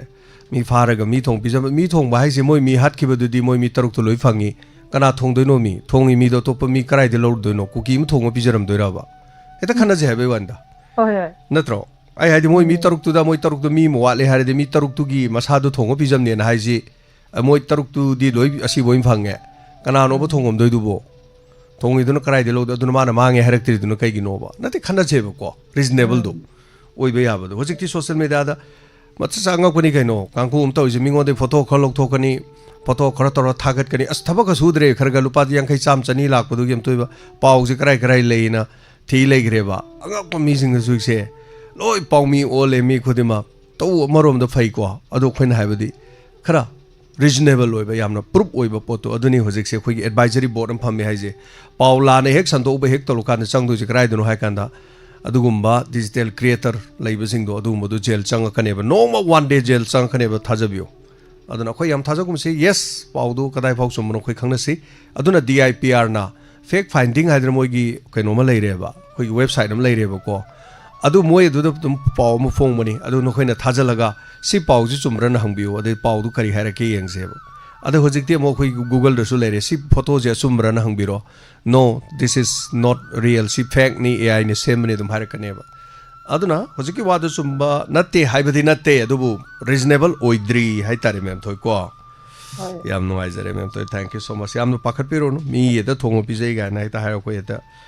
ꯀꯤꯒꯨꯝꯁꯦꯕ ꯑꯩꯈꯣꯏ ꯍꯦꯛꯇ ꯑꯩꯅ ꯍꯥꯏꯖꯩꯅ ꯊꯣꯡꯒꯤꯗꯣ ꯀꯅꯥꯅꯣ ꯁꯤꯅꯤꯗ ꯑꯩꯈꯣꯏ ꯃꯤ ꯊꯣꯡ ꯄꯤꯖꯩꯁꯦ ꯑꯩꯈꯣꯏ ꯃꯔꯛꯇꯩ ꯃꯤ ꯃꯥꯇꯣꯁꯦ ꯀꯥꯏꯅ ꯊꯣꯡꯗꯣꯔꯤꯕ꯭ꯔꯥꯕ ꯑꯗꯨꯅ ꯃꯔꯝ ꯆꯥꯕꯗꯣ ꯑꯗꯨꯒꯤ ꯋꯥꯅꯤꯗ ꯑꯩꯈꯣꯏ ꯈꯔ ꯊꯤꯖꯦꯕꯀꯣ ꯀꯌꯥꯃꯨꯛ ꯌꯥꯝ ꯆꯨꯝꯃꯤꯅꯣ ꯀꯌꯥꯃꯨꯛ ꯌꯥꯝ ꯂꯥꯜꯂꯤꯅꯣ ꯍꯜꯂꯣ ꯃꯤꯡ ꯑꯃꯗ ꯂꯩꯐꯝ ꯍꯥꯏꯕꯤꯌꯨ ꯍꯜꯂꯣ ꯏꯕꯨꯡꯉꯣ ꯏꯃꯥ ꯈꯣꯡꯖꯣꯝ ꯈꯦꯕ ꯆꯤꯡꯗꯒꯤ ꯏꯃꯥ ꯃꯇꯣꯝ ꯃꯆꯧꯕꯤꯅꯤ ꯏꯃꯥ ꯏꯁꯥ ꯈꯔ ꯅꯨꯡꯉꯥꯏꯔꯕꯣ ꯑꯧ ꯏꯆꯥꯅꯗꯤꯗꯨ ꯃꯄꯤ ꯑꯃꯗ ꯑꯍꯤꯡꯗꯤ ꯂꯦꯟꯕ ꯅꯨꯡꯉꯥꯏꯔꯦ ꯑꯍꯤꯡ ꯃꯤꯀꯞ ꯑꯃ ꯏꯆꯥꯒꯤ ꯊꯧꯔꯝ ꯂꯣꯏꯔꯒ ꯃꯤꯀꯞ ꯑꯗꯨꯝ ꯅꯣꯡꯉꯥꯜꯂꯦ ꯍꯣꯏ ꯍꯣꯏ ꯏꯃꯥ ꯏꯆꯥꯈꯩꯅ ꯉꯥꯡꯕ ꯁꯥꯔ ꯀꯟꯅ ꯄꯤꯖꯍꯧꯗ꯭ꯔꯦ ꯍꯥꯟꯅ ꯏꯃꯥ ꯄꯥꯎ ꯐꯥꯎꯅꯗ꯭ꯔꯦꯅ ꯀꯩꯁꯨ ꯈꯟꯕꯤꯔꯨꯅꯨ ꯏꯃꯥ ꯅꯥꯕ ꯐꯕꯤꯌꯨ ꯀꯣ ꯈꯔ ꯍꯧꯒꯠ ꯀꯥꯡꯈꯠꯄ ꯉꯝꯗꯅ ꯈꯔ ꯍꯧꯒꯠꯄꯕꯨ ꯉꯝꯕ꯭ꯔꯣ ꯀꯃꯥꯏꯅ ꯇꯧꯔꯤꯒꯦ ꯏꯃꯥ ꯑꯧ ꯉꯝꯃꯦ ꯃꯣꯏꯒꯤ ꯍꯧꯖꯤꯛꯀꯤ ꯐꯤꯖꯤꯑꯣꯊꯦꯔꯥꯄꯤ ꯒꯥꯏꯗꯣ ꯈꯔ ꯇꯧꯔꯗꯤꯀꯣ ꯑꯧ ꯐꯤꯖꯤꯑꯣꯊꯦꯔꯥꯄꯤ ꯒꯥꯏꯅ ꯈꯔ ꯇꯧꯕꯗꯣ ꯇꯧꯔꯗꯤ ꯃꯥ ꯆꯠꯄꯒ ꯉꯝꯃꯛꯇꯣꯏꯅꯤ ꯆꯩꯁꯨ ꯄꯥꯏꯔ ꯋꯥꯛꯀꯤꯡꯒ ꯆꯠ ꯉꯝꯃꯛꯑꯗꯤꯀꯣ ꯑꯣ ꯉꯝꯃꯦ ꯑꯗꯨꯗꯤ ꯉꯝꯃꯦ ꯊꯥꯗꯩ ꯅꯨꯄꯤ ꯑꯃ ꯇꯧꯔꯝꯃꯤ ꯌꯥꯝ ꯐꯔꯦ ꯇꯞꯅ ꯉꯝꯕꯤꯔꯛꯑꯣ ꯏꯃꯥ ꯀꯣ ꯍꯥꯏꯕꯤꯌꯨ ꯏꯃꯥ ꯀꯔꯤ ꯍꯥꯏꯕꯤꯅꯤꯡꯉꯤ ꯀꯣꯜ ꯇꯧꯕꯤꯔꯛꯄ ꯑꯣ ꯑꯗꯨ ꯅꯍꯥꯟꯗꯤ ꯇꯧꯔꯛꯇꯧꯁꯤ ꯃꯥꯅ ꯐꯣꯟ ꯃꯆꯥꯗꯨꯗꯗꯤ ꯅꯝꯕꯔ ꯁꯦꯚ ꯇꯧꯁꯜꯂꯤ ꯇꯧꯕ ꯏꯆꯥ ꯅꯨꯄꯤꯅ ꯃꯇꯝ ꯂꯦꯟꯕꯗ ꯋꯥꯔꯅꯤꯅ ꯐꯣꯟ ꯑꯄꯥꯛꯄ ꯑꯃ ꯂꯩꯕꯤꯔꯦ ꯅꯝꯕꯔꯁꯦ ꯄꯨꯊꯣꯛꯏ ꯃꯥ ꯇꯧꯕ ꯍꯩꯇꯕ ꯑꯗꯨ ꯐꯣꯟ ꯄ꯭ꯔꯣꯒꯥꯝ ꯌꯦꯡꯕꯁꯨ ꯎꯔꯝꯃꯅꯤꯗ ꯑꯗꯨꯗꯤ ꯎꯔꯦ ꯌꯥꯝ ꯅꯨꯡꯉꯥꯏꯔꯦ ꯑꯣ ꯏꯆꯥ ꯑꯐꯕꯗꯨ ꯍꯣꯏ ꯄꯂꯦꯝ ꯏꯃꯥ ꯄꯣꯛꯅ ꯄꯣꯛꯄꯤꯕꯒꯤ ꯂꯃꯟ ꯇꯣꯟꯗꯕ ꯃꯆꯥ ꯍꯥꯏꯕꯗꯨ ꯑꯣꯏꯔꯣꯀꯣ ꯏꯕꯨꯡꯉꯣ ꯍꯣꯏ ꯏꯃꯥ ꯊꯥꯒꯠꯆꯔꯤ ꯑꯌꯨꯛꯀꯤ ꯀꯣꯏꯔꯧꯅ ꯃꯆꯤꯛ ꯃꯉꯥꯜ ꯍꯣꯏ ꯏꯃꯥ ꯊꯥꯒꯠꯆꯔꯤ ꯏꯃꯥ ꯆꯧꯕꯤ ꯌꯥꯝ ꯅꯨꯡꯉꯥꯏꯖꯔꯦ ꯁꯔꯨꯛ ꯌꯥꯕꯤꯔꯛꯄ ꯏꯃꯥꯁꯨ ꯅꯥꯕ ꯌꯥꯝ ꯐꯒꯠꯂꯣ ꯍꯥꯟꯅꯒꯨꯝꯅ ꯒꯤꯡ ꯂꯥꯎꯅ ꯆꯠꯄ ꯉꯝꯕ ꯑꯣꯏꯔꯣ ꯏꯃꯥ ꯊꯥꯒꯠꯆꯔꯤ ꯏꯃꯥ ꯑꯆꯧꯕꯤꯁꯤ ꯑꯩꯈꯣꯏꯅ ꯈꯪꯉꯛꯄꯗ ꯊꯕꯛ ꯁꯨꯕ ꯀꯟꯈ꯭ꯔꯕ ꯈꯦꯕ ꯆꯤꯡꯒꯤ ꯆꯤꯡꯈꯣꯡ ꯃꯌꯥꯗ ꯂꯩꯕ ꯌꯨꯝ ꯑꯃꯗ ꯂꯩꯔꯝꯕ ꯃꯆꯥꯁꯤ ꯃꯌꯥꯝ ꯄꯣꯛꯄ ꯃꯆꯥ ꯃꯌꯥꯝꯁꯦ सिगा मचा मैम से कैथेल चपद अनिहुम इनरिमनी माज अदो मचा मैम से तौर मचा लोन सेमक्तना है हजिन हदंग बीपी स्ट्रोक तौनी मासे फमुंग लेरमने दो अगर रेडियो खपीरुबनी सूम रेडियो ताबियोना माना नाब खर फरेन तमैनी थागचरी हेलो हेलो सर आई अवांग सेंमाई बाजार दगी हिस्नाबो मिलानी सर थकोई थोरम जो ताबिरिब्रो ताजरिए सर अदु खंगहन जगेना आइदी हांदगी सर जे फोन तौबदा फंगदबको अदो सर नंगा हमता अवांग पोक्सुमम नोमदा लीला ला ए सोम नाकंददी डोनर के लेते का हाबलोइन ताजरिए सर ओ अदगी अखोगी सरोगी कोइना चतप्रो प्रोग्राम अदगी निर्मला पुष्पारानी दे इसा जेनी सर जे कनो करीबा सर ओलेन मोगी प्रोग्राम जो लोइन ताजरिए दे हान कनोगा अखोई इनाव निर्मला ग पुष्पारानी गना अहलोन गी थौरमदा अहन अमना चही मरी की रोमांस तौबगी मतंग दो नो एबो सर होय होय अदुमाइन तौदना मयाम ताजरिए सर अदुदंग छादा खंगनजरके नंगासी अहान बोइना तुम तौजरकपने याम नुंगाई नहान की दुसु नोमखोइगी पोसमम गी दो दुम डोनर खरा दुम अमानी दुम लेरम्मे दुम अदो सर चेंगमाई रोम दु ताबदि दुम तारमनी बको सा होय होय अदो मोइना फोन तौदबगिनेबा लेरम्मे लीला येंगी मैम नो खोइ खंगदबम त लेते दे लोइ खंगबी मैम लोइ खंगबिरमी खोबा खोदना येनिंग होले सबद मैम खोबा खोई वारी बोयबा येनिंग होलेगा सकपदगा खोबा खुरुक तबसिदी और तादबसिदी अखोइन ओ मसै खरा लै वालेगा न को खल्लेबा ngarang phumlo chale phumlo rom da ngarang khara leite ba dai mafam je ta ba budi moi dum khara budi dum leibi ba amani budi dum lei aduga athai ena lam do chat pasiga phumlo gi jaga do ga di khara khenai phumlo gi di khara wat ba jani dai da ta ba lei ra su masak thoino udre hai tare anyway adu sa ngarang han mayang langjing bagi nena sar haiku pan bagi thagat pe ko sa na hoi adu yam phajaye adu sa na di yam athum gi ne ga ha ba du jo ku ju akai hai tare pa me ba अदुगी Matang सुम हाइजगे तौजब अदुगा सार होय कनोगी Sargi इचा Jimmy इसै सकपद याम हैदमने होय अदुजो हाइजगे अदुगा सार आइन हुजी अमा दुम सादा थांकनिंगी सिनने सा अखोय नुपी ओबिजिंग हानादी निंगांग ना फम्मगा वाइ तैबजी याम हैनरमेबको हौजिकांदी वाइफरजिना लोय महु सिनगेना इमुंग मनुंजे काचिन कोयाजी अमा तयौना वाइ तैनदे हौजिकांचे अदुगो वाइफरजिना तैबदी सार अनानबा मफमददी याम नालेबा काचिनजी थिंगौ यौनद्रेबको अदुदा अखोयना हुजि हाइनिंगिना अखोय नहाजिंगी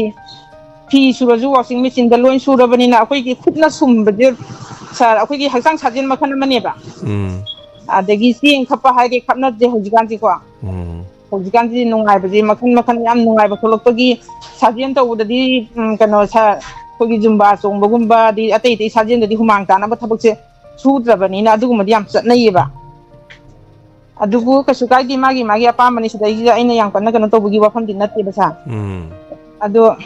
फरे सा आई ngasiगिदि आइजिंग हांगिदि फोन तौबजे सा दुकान जि फम्बनिना मी लाकपनिने हेता सा दा ताबिदिबा मयाजिना नुंगाइरोइद्रा खंदन तौजरक्तबनेबा सुकाइदे लंबी अयामबदु सेमाई लंबी दु सेम्ब लोइसलाब्रो पाकथोकपदि याम पाकति पाहोरे यामना पा ए सा अदु मयाइदा हौजिसे कन्ना खाइबको ओ खाबजे अखोयगी हेक थोफमजिदा पुरा खाजनबजे ngahana अखोय केथेन खंबिगेना सिगी Keck मपाजि खाजनबिगनु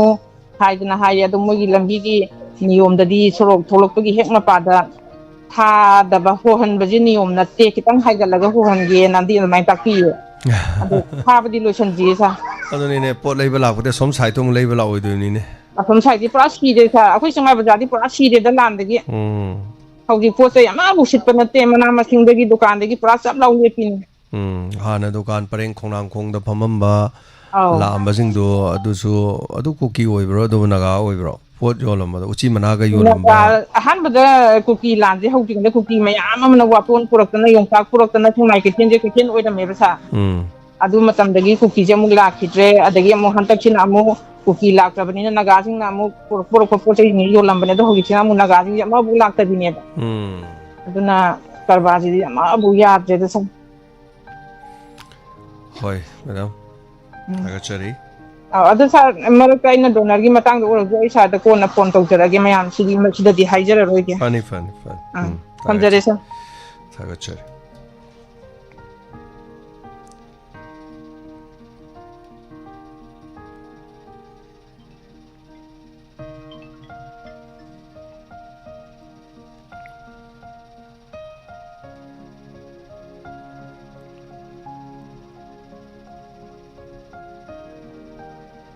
Mathang caller khudong sa pizari. Sarugabiu. Hello. Mingamadi like from Habiu. Yaipokagi Robazit Toisa. Robazit Yaripokti. Tapiu. Sir, ama advertise ki review ki to uda. Adu do YouTube thagati yagada. Karamano haise. Mi ki advertise ki ka maam law thora puda. Oh. Adu do review do di number do mu law bo na do ya we advertise ki mo ki. Facebook to dum changbio. Facebook ta. Oh. Facebook ta Diamond TV na changbio. Maduga da loi yawgani. YouTube ki da yeng da di thok ta advertise oh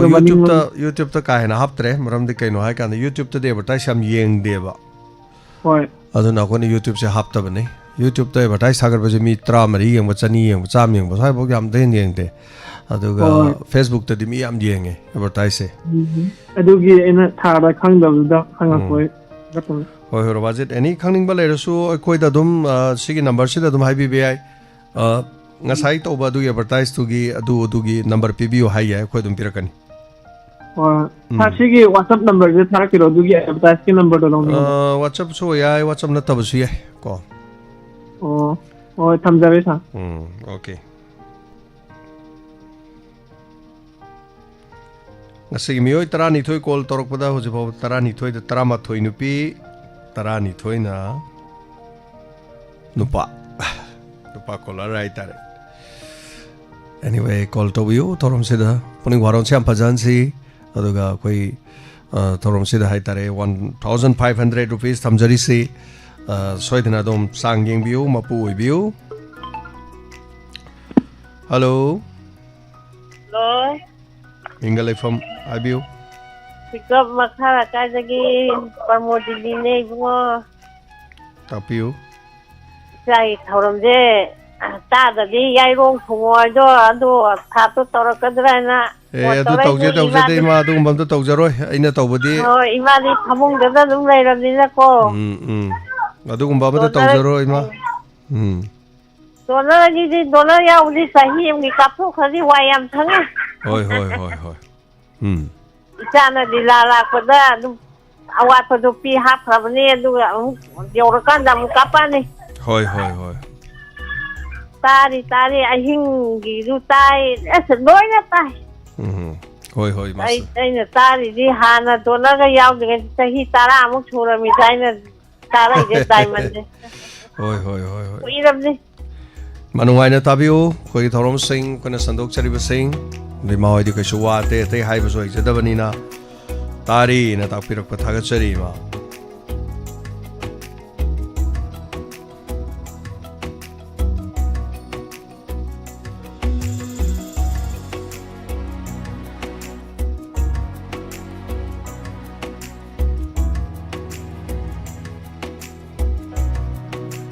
call to view matam khara leizari Saruga bidno ma pung phan view kaksing gi koine satpagi program si sem bade dum loisale thuba matam da thagalani hello ming amade lai from my view Kongkono dagi manglen dini mamang lemi taram lok se tapiu Ambada Wawang radio danan TV tadi bapuna mapu tuinanan nolokari sabutun nolokari na jangan sih pengiri wakadang pukatarake habiu ma habiu kari happening agi ko honda se amna nungai tie ko gi nagata chibese ina so haloi so akhandi amna thok na nungai tie adu kuma makai Cai program no maksud loi tajari kita tayar puning iwaron bisa sing nimla no tawu thawam tu loi tajai ole loi no tawu tu aduh sana apa program pun mak tajai somda kan bukan dari ya se ada kau budana ke yeng ga dong no ni na je yang khali aduh kadang-kadang kau doi no sofa jadi ilasi kau no ta bachida Salila so yin bane atha padadi ima kaino da nuk thilai bane tangkunda ꯅꯨꯡꯊꯤꯟꯗ ꯑꯗꯨꯗꯤ ꯑꯗꯨꯗ ꯏꯆꯥꯒꯤ ꯂꯤꯂꯥ ꯑꯝꯇ ꯌꯦꯡꯖꯒꯦ ꯏꯃꯥꯁꯨ ꯑꯗꯨꯒ ꯏꯃꯥꯅ ꯋꯥ ꯑꯝꯇꯒ ꯄꯨꯊꯣꯛꯑꯒꯦ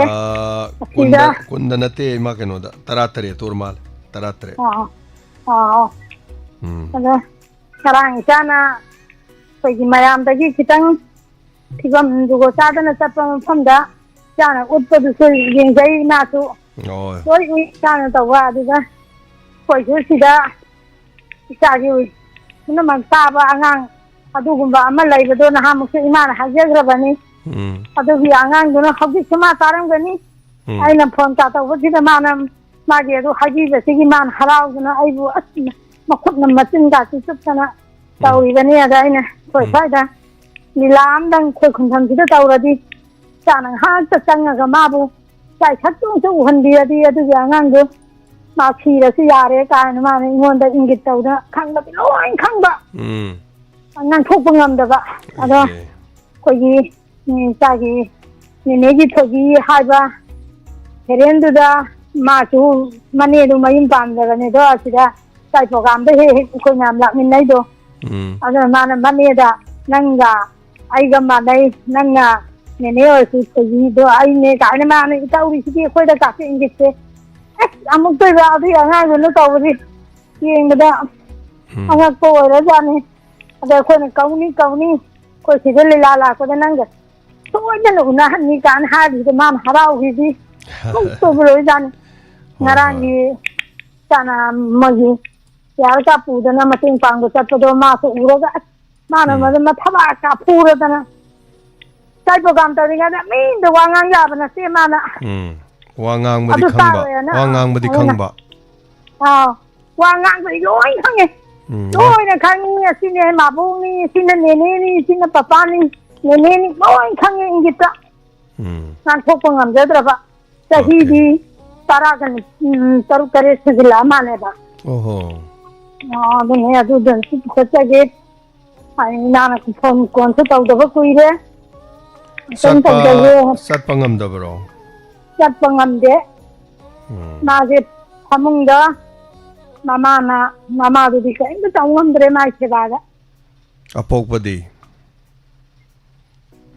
ꯑꯄꯣꯛꯄꯗꯤ ꯂꯩ ꯃꯣꯏꯗꯤ ꯊꯣꯏꯗꯣꯛꯅ ꯋꯥꯕꯗꯤ ꯊꯣꯛꯇꯦ ꯏꯆꯥꯅ ꯃꯇꯦꯡ ꯄꯥꯡꯕ ꯆꯠꯄ ꯑꯗꯨꯃꯥꯏꯅ ꯑꯗꯨꯒꯨꯝꯕ ꯏꯃꯨꯡꯗꯨꯗꯤ ꯅꯠꯇꯦ ꯃꯄꯥꯗꯣ ꯕꯦꯡ ꯃꯦꯅꯦꯖꯔ ꯑꯣꯏ ꯑꯗ ꯃꯣꯏꯒꯤꯗꯤ ꯑꯋꯥꯕꯒꯤꯗꯤ ꯊꯣꯛꯇꯦ ꯑꯗꯨꯅ ꯃꯥꯒꯤ ꯇꯤꯚꯤ ꯑꯆꯧꯕ ꯑꯃ ꯇꯧꯔꯒ ꯃꯥꯗꯤ ꯇꯤꯚꯤꯗ ꯌꯦꯡꯉꯝꯗꯣꯏꯅꯦ ꯍꯧꯖꯤꯛꯁꯦ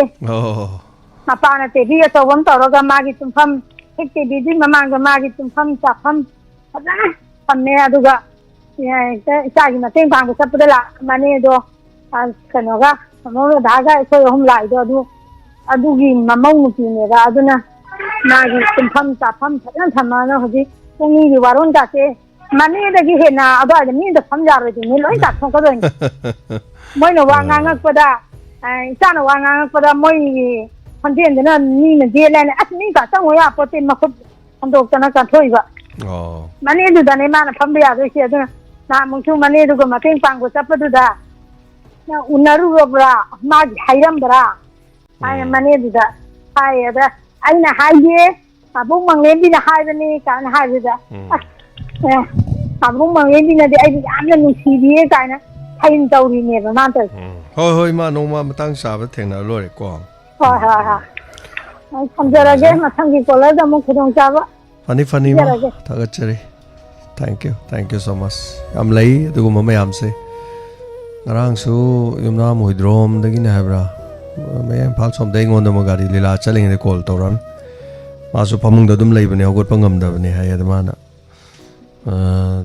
ꯁꯥꯔꯅ ꯇꯧꯕꯤꯔꯤꯗꯣ ꯑꯩꯈꯣꯏ ꯌꯥꯝ ꯄꯦꯟꯖꯩ ꯌꯥꯝ ꯅꯨꯡꯉꯥꯏꯖꯩ ꯍꯥꯏꯗꯅꯀꯣ ꯑꯗꯨꯃꯥꯏꯅ ꯑꯗꯨꯝ ꯇꯥꯛꯄꯤꯔꯛꯄꯖꯥꯠꯅꯤꯗ ꯑꯗ ꯑꯩꯅ ꯒꯥꯔꯤ ꯊꯧꯔꯤ ꯋꯥꯔꯤ ꯌꯥꯝ ꯁꯥꯟꯅꯕꯗꯨ ꯌꯥꯔꯔꯣꯏ ꯊꯦꯡꯛ ꯌꯨ ꯍꯥꯏꯔꯒ ꯊꯝꯈ꯭ꯔꯦ ꯌꯥꯝ ꯂꯩꯖꯥꯠꯅꯤ ꯑꯗꯨꯅ ꯃꯣꯏꯔꯦ ꯊꯦꯡꯛ ꯌꯨ ꯁꯣ ꯃꯆ ꯄꯨꯝꯅꯃꯛ ꯍꯜꯂꯣ ꯍꯜꯂꯣ ꯃꯣꯏꯔꯥꯡ ꯈꯨꯅꯧꯗꯒꯤ ꯏꯃꯥ ꯃꯪꯒꯣꯜꯂꯩ ꯇꯥꯛꯄꯤꯌꯨ ꯏꯃꯥ ꯏꯃꯥꯒꯤꯁꯤ ꯄꯨꯛꯅꯤꯡꯒꯤ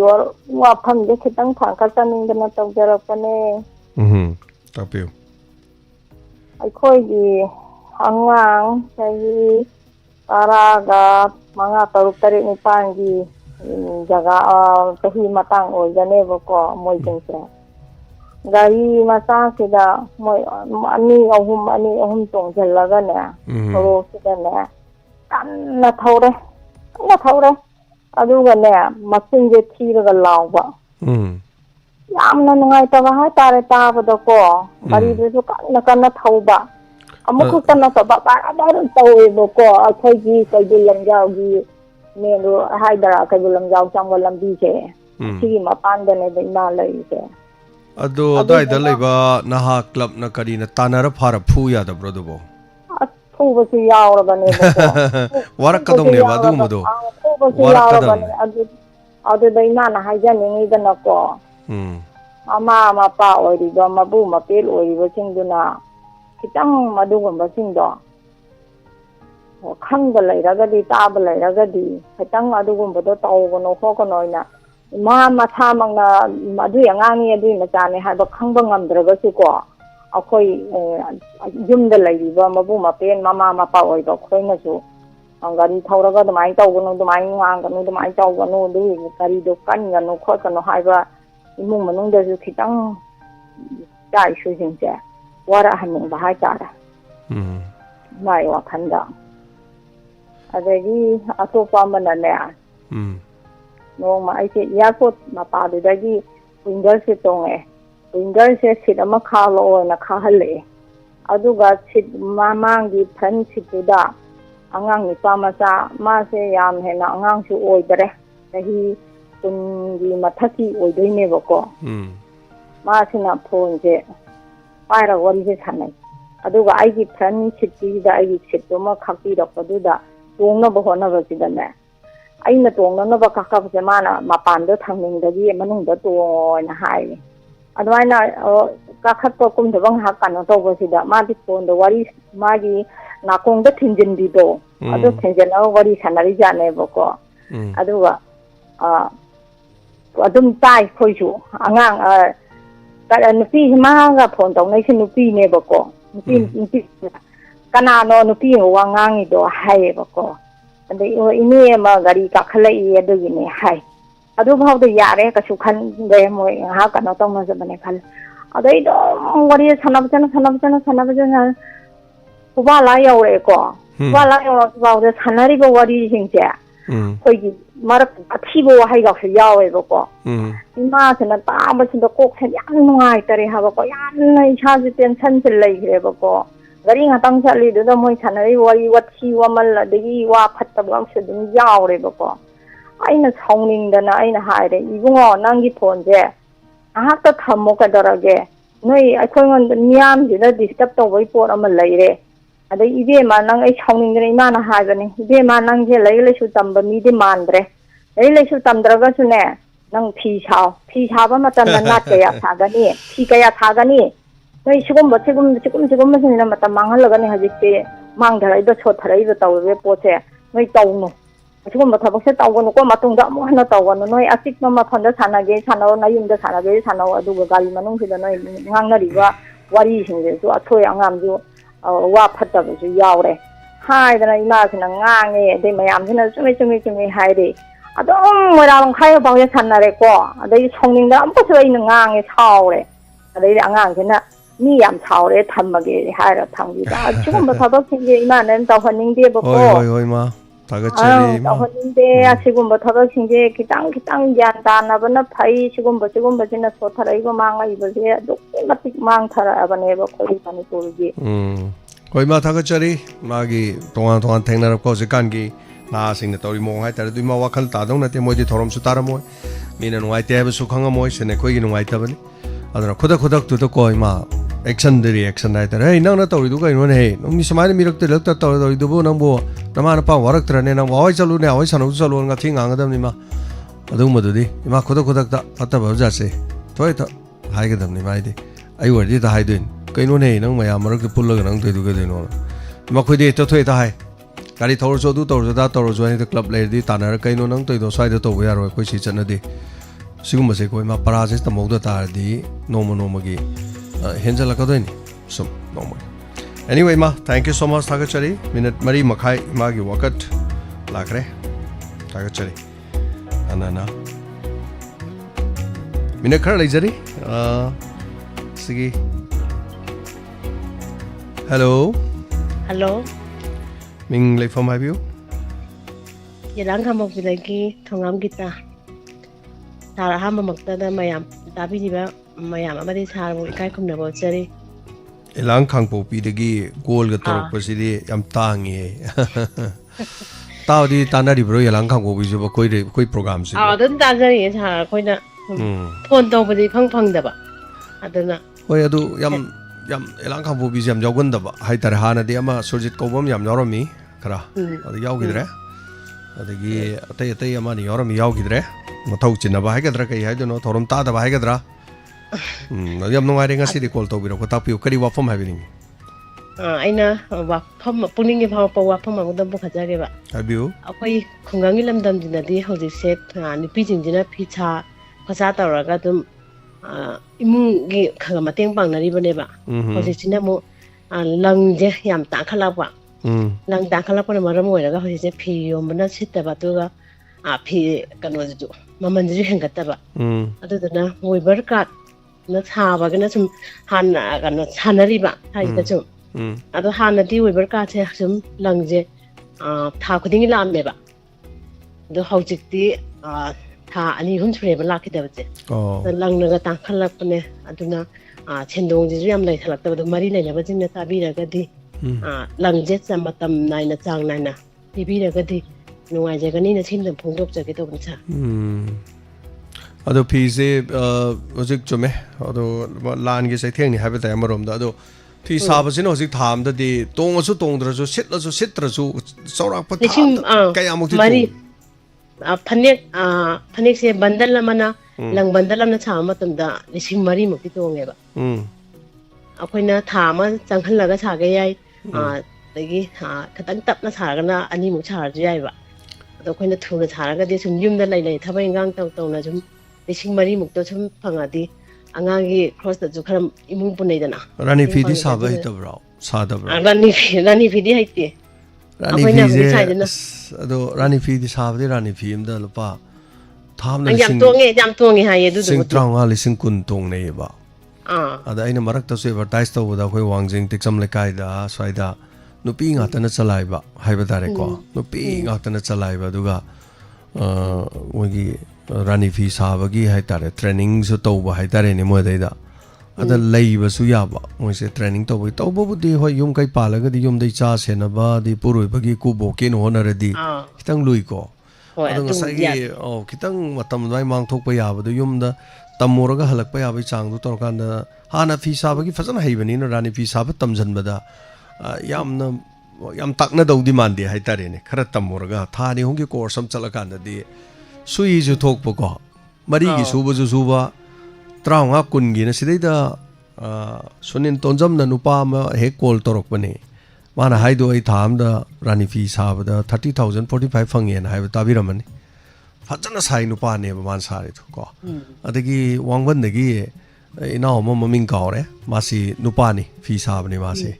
And the Masu Sida Sarambadu, the Quitorum Taramani was the Yorokidre. Otherwise, Dimapur, the Gachalaga Saru, calling it over time, the Lopalini Poo, Contraga Taligana. So my Taibo, do Hagna Talu Dresu. Listening Mariga, I would do the Gia, Kitang Galaga listening Tara or Tranga Fang Taragadi Natra. You don't say Poo with the Pio, that's how, but the would be when listening Taramaki Pangame. Okay. And the Panex have the Pio and have them. Pinamukitang Fang Behele. Otherwise, it's a Langjum Tankala in upon a citrin never go. And pass a home never hang a little long bandala. Piggy Mamma, Paneki Mamma Hangata, Hangata, but the game of Manositamo, sit the ones you are about you say. Thank you. Get up. I'm no idea. Don't get here to be a wapam. I was a wapam. Nasi, Mio Tratra called Toropimanunda. Itagi of Fumsi and Pazava or Fumni. Thank you. Hing the Badiade. Sada Vasuyade Natra. Ipuru Hona the Vayadi, Sag Hona the Vayadi, Kuboki, Nemboki, Kerole Kai, Ponomohona the Vayadi, Yau the Vayadi, Sentan the Vayadi. Oapotana, never in a radio, Tava was in. inspiration ai sibo kai dok sige ai kari tawrga hingani ai kamai tok sige na hai kanda ai isada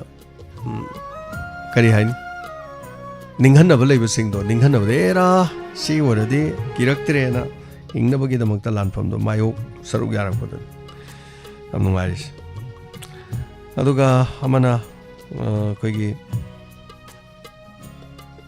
Donna Smith ki mateng pangbugi list se dum khara khara di langnare adubu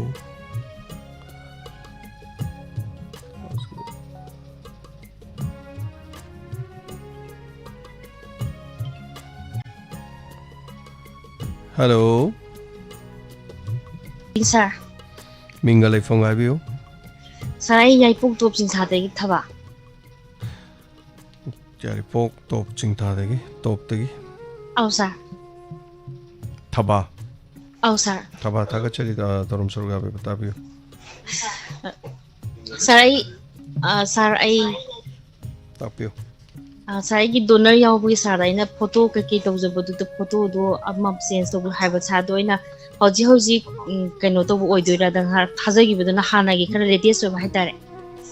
kaso kai de photo degi photo ka pa thabira kano Oh, isa oi da sir haidi photo du thamaga photo kapsala thabira kano Oh adu low yadre ba pungchai chai re na ko Ari samaga akhoi sigi ai gi thangna ba isi ma zo aina dumai to buda program se ma su yamna su nungai na ta jai adegi ma su mai na donor se yawningi na sa aingon da haibirak pa ado ma su yawjage na haiba sa hoi kai su kai de dum details ira mai phone gi dum than biro dum kaim to kai de ko Sir aduga ai ju sir da kainom sum pungning wara mayam sum thagan na bis mana sir da kainom to joina khongdok sage tawjaba tapiu Sir akhoi gi ju ai gi yum da sir sorong mayam nakpa adai da gari nungni thobu sir yam na gai koi thonga ni khangdaba adagi ben mani khangda gari he khamjanbi bagumba tawba adai si ju munwai site adagi sir da ni sorok da gari thobu bisingda bitar kya mula paga horon khonggi dage haiba ju khangbi da boin tawga inak te nak ni khongjalakpa da khangdana hanu hana je tu dagi hek tawba gumba de angang nu biju sumaini hek tawba sa sigumba ju yam thengna je sa da ne sum ai ge ningwa sa khongdok jai ni sa manak nak pada yum thonga nak pada bender thangna ba yaw bro Au sir ai gi hek kan da bender ama dai je sa yum ama khalaga moi su taram be do moi hairagum ado khami du no madani khangre moi lak ning bodo lak piu sabi ning bo sabiu kham bodo natra ko ha sir fajana mafam chana kham ningi haina takpi bani hai tare ni ko hoi aduga horon khong mada nupi angang ipai thabai ba nupi jama sana ju khara khangan mani adana he naksala te ana khong ade ta khangi dana ko hoi sir adu mada ton janing den takpi bani hai tare hoi sir thank you thaba thorom saruga birakpa thagachari thank you birthday amtong lak tok chauge asigi birthday se madam namara pam menaugi machanu pi hai batare happy birthday namara pam momoko daughter of namara pam basanta made namara pam ombi menau obagai kadazit many happy returns of the day nuaira ba mapong no mina lakpada afava yai fava oirasunu punsinu sangbo oirasunu undaga Mama IBM nasu Diamond TV dasu 500 rupees amasu kapire adaga many happy returns of the day ngai ra ma pong no mina lakpada afaba oirasunu haidana haisere happy birthday namara pam momoko afaba oibiu thagachari adaga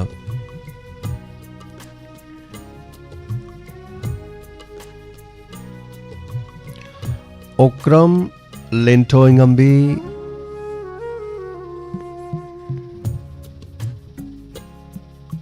Lentoingambi nate koigi keno ne hai tare ngarang madam angobi hai tare Okram my account on Lentoingambi laise ai ngarang log thokpada singzamai khetri la kai gare madu singzamai mai khom le kai hai tare policy ma pang biraki badu thaga chare kondong bam Suresh hairok tagina Donna Smith ki damakta lupa changa pangbire segi damakta su थागचरी हनाना दुगा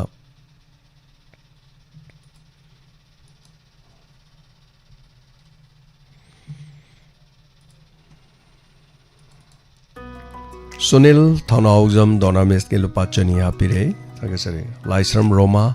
डोनास मिट के लुपा सोम पिबिरे Laishram थोइनु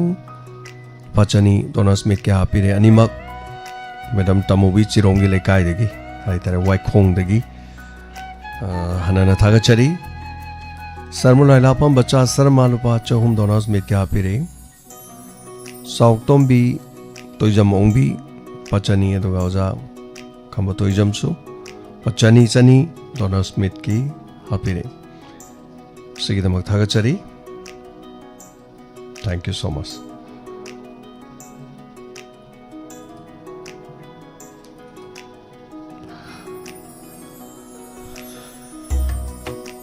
ngasi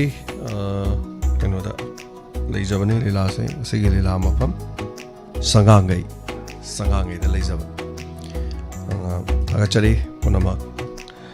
matamna kana sungai de sumna loibagi matam pungpham amuk yausilaki adana call lak palo khachadre ngasigi caller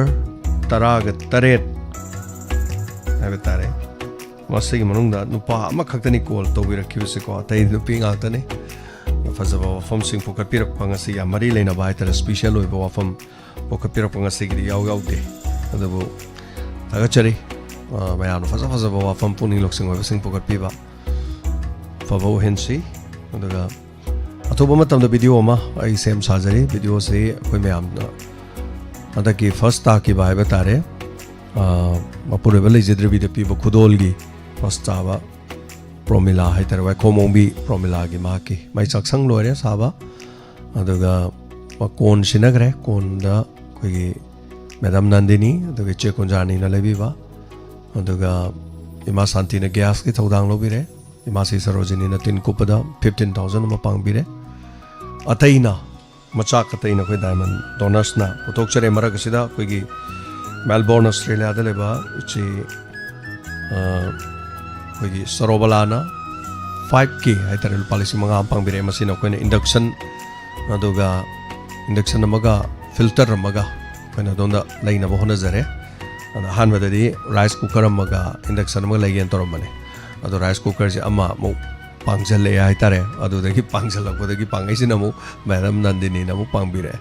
rice cooker से लैरे अदु लैरोनु rice cooker लैदौदुना तोप लैरोन हाइरे अदुना मु rice cooker लैदौदुना filter my तारे सिंग अफब थकते यादेनो कोना सिंग अतै अतै नत्रसु सिंग लौरुबै सिंग खरदो हैजलगा फिल्टर तोरकांदा अफब सिंग थकपज मथौगम तारे मदुना तौदांग दोमना से सरोबला मेलबोर्न ऑस्ट्रेलिया दा लेबना हाइबा तारे इंडक्शन मगा तौरे अदुगा अयाम्बा दै लेमौरिबा सिंग असिना कोइना डायमंड डोनर्सना पुथोकचरगा हाइबा तारे अखोई मसिन अरोइबा नते कोई चंगसिन मिनसे कोई कोंजंगजे मथंगसु अखोई सोदनमकी तांक कया हाइबा तारे मखन मखन से कोई होनजरके अदुगा अखोइना तै तै मतेंग पांगबगी नतना रेडियो सी प्रोग्राम ग मरी लेना नमदे कोई पुन्न सन्मिनबगी वाखलोंदा सुमना सन्मिनसे हाइबा वफम सिग लोइनाना असिगिदमक्तदे अतांग सिदा पुनिंग वारोल थोरम लोइसिनजबगी अयाबा लोगजरी थोरम सिदा सरु याबिरिबसिंग कॉल तोबी बताबिबसिंग पुरमपु हनना थागचरी मियोय लाइव ता लेबिरिबसिंग ममिंग ओना लोइना पाथोक चद्रबसु पुरमपु थागचरी अनौब तांकक ngasi पांथोय हाइना मिंथोन बा इंस्पेक्टर ते ये तांकक से तामिनसी पांथोय हारिसी याम नुवाई एफब इमुंग अमदा मासी करियानि वर्कर हेल्पर ओइना लेदोइनी अयुक्ता लागा नुमिदांग वरम भो मोय इमुंग मनुंगी थबैं खांग तोबा अदुगा मसी मतुंगदा करी करी थोरैनो इमुंग दो क्राइसिस आइतरे इमुंग सिदा थोंगलेबा मा लैरिबे इमुंग सिगी ख्वाइ मा हल ओइरबी नुपी अदुगा मचा मागी मचानुपा अहन मचानुपा याइमा मचानुपा अतोंबा अदुगा मचानिंगोल मदगिदि मागी ममौ नुपीसिंग मदुगी मनुंगदा इमुंगदा थोकपा क्राइसिस अदुगा मचानुपा अतोंबना कोई इंजीनियरिंग लोइरगा थोलकपा अदुना वारिसी स्वाइ बोदंग निजरगे मखायम निजररोय अदुना हारिबो वारिसी ngasi anoba tangka amani aduna kari haina crime tholokodono kari haina gangma yorokodono kari haina inspector ta yorokodono and what is the package is khram chawba package amne aduna ta ki package panthoi asidagi haujagador ba tangka thoren suksoi soidre yawiyo paramapu khoromjari take care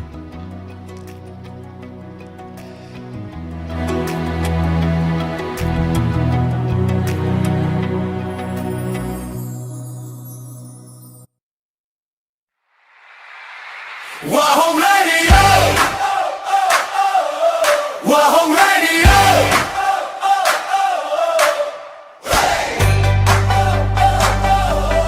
Wahong Radio. 90.0.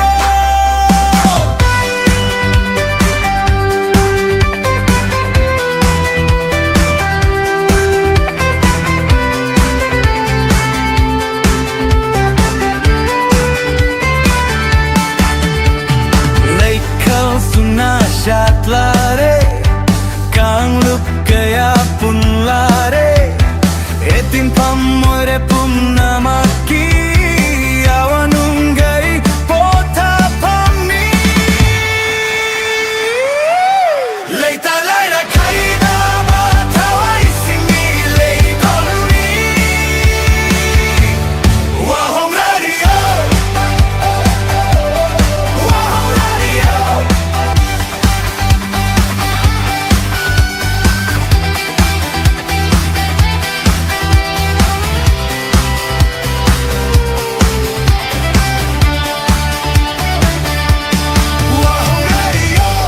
Wahong Radio. Wahong Radio. Wahong Radio. Hey. Wahong Radio. 90.0.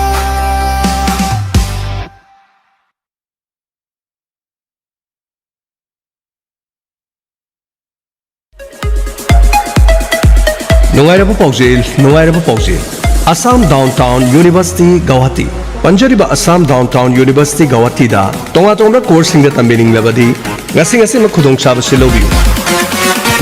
Coursing adudi Agricultural Science and Technology, Physiotherapy and Rehabilitation, Engineering, Science, Nursing, Humanities and Social Science, Commerce and Management, Pharmaceutical Science, Computer Technology, Paramedical Science. Haribo coursing asigidama Manipur Office, Admission Office of Assam Downtown University, Babupara, Bosem Lerak, Imphal. Akopa Marol Gidama 9612709-509 Noinana 8575326215 Kudong Chaba Khara Panjarabada 95% Mathakta Labusing 100% scholarship on semester fee 90% Mathakta Labusing 50% scholarship on semester fee 80% Mathakta Labusing 25% scholarship on semester fee Loinana education ke launch Kudong Chaba Pizari Sports ke oina 25% scholarship on semester fees District level Loinana state level ke oina 50% scholarship 100% scholarship on semester fees national and international State Board Loinana CBSE Akopa Marol Gidamak Ngasimak Tanabi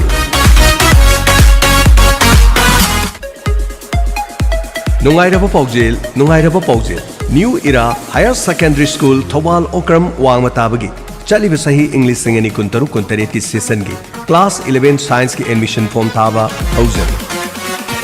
Hauki Bachahi English Singani Tara Mapandagi Hauduna Kosena Loba Class 12 Ki Exam Singda Position Holder Kaya Leptana Putuktuna Lapugum English Singani Kunmuhumdo Kungumari Session Dashu Position Holder Tarataru Inspire Award Chamaga Ama Letter Mark Students Listing Aniga Chamapan Kungamanga Subject Topper Ama Fangduna 100% First Division the Past Togduna Manipur Pumbagi Thangnana Ahan Mabafung Kanduna Lapugum English Singani Kungamari Kunmanga Amadi English Singani Kungamanga Kungataru Session Asigi Oilashu Nipan Suba Position Digi Hauduna Subject Topper Inspire Award Letter Mark Student Kaya Putupaga Loinana 100% First Division da Past Togduna Position Holder Kwaidigi Yamna Putupa Overall Score the Manipur Pumbagi Manga Suba Fida Fangiba School Amani School Asini Semza Kiba Mahiro Singna Competition Kayada Ahan Mana Amadi G Amadinit Hauropada Natana Manipur Manu Amadi Mapangi University Kayada Gold Medal Fangapuga Loinana Academic Discipline Tambiri School Amani School Asina Mahiro Singh Piriba Kudong Chava Singh Ning Tizana Trend Auraba Experience Lairaba Oza Singh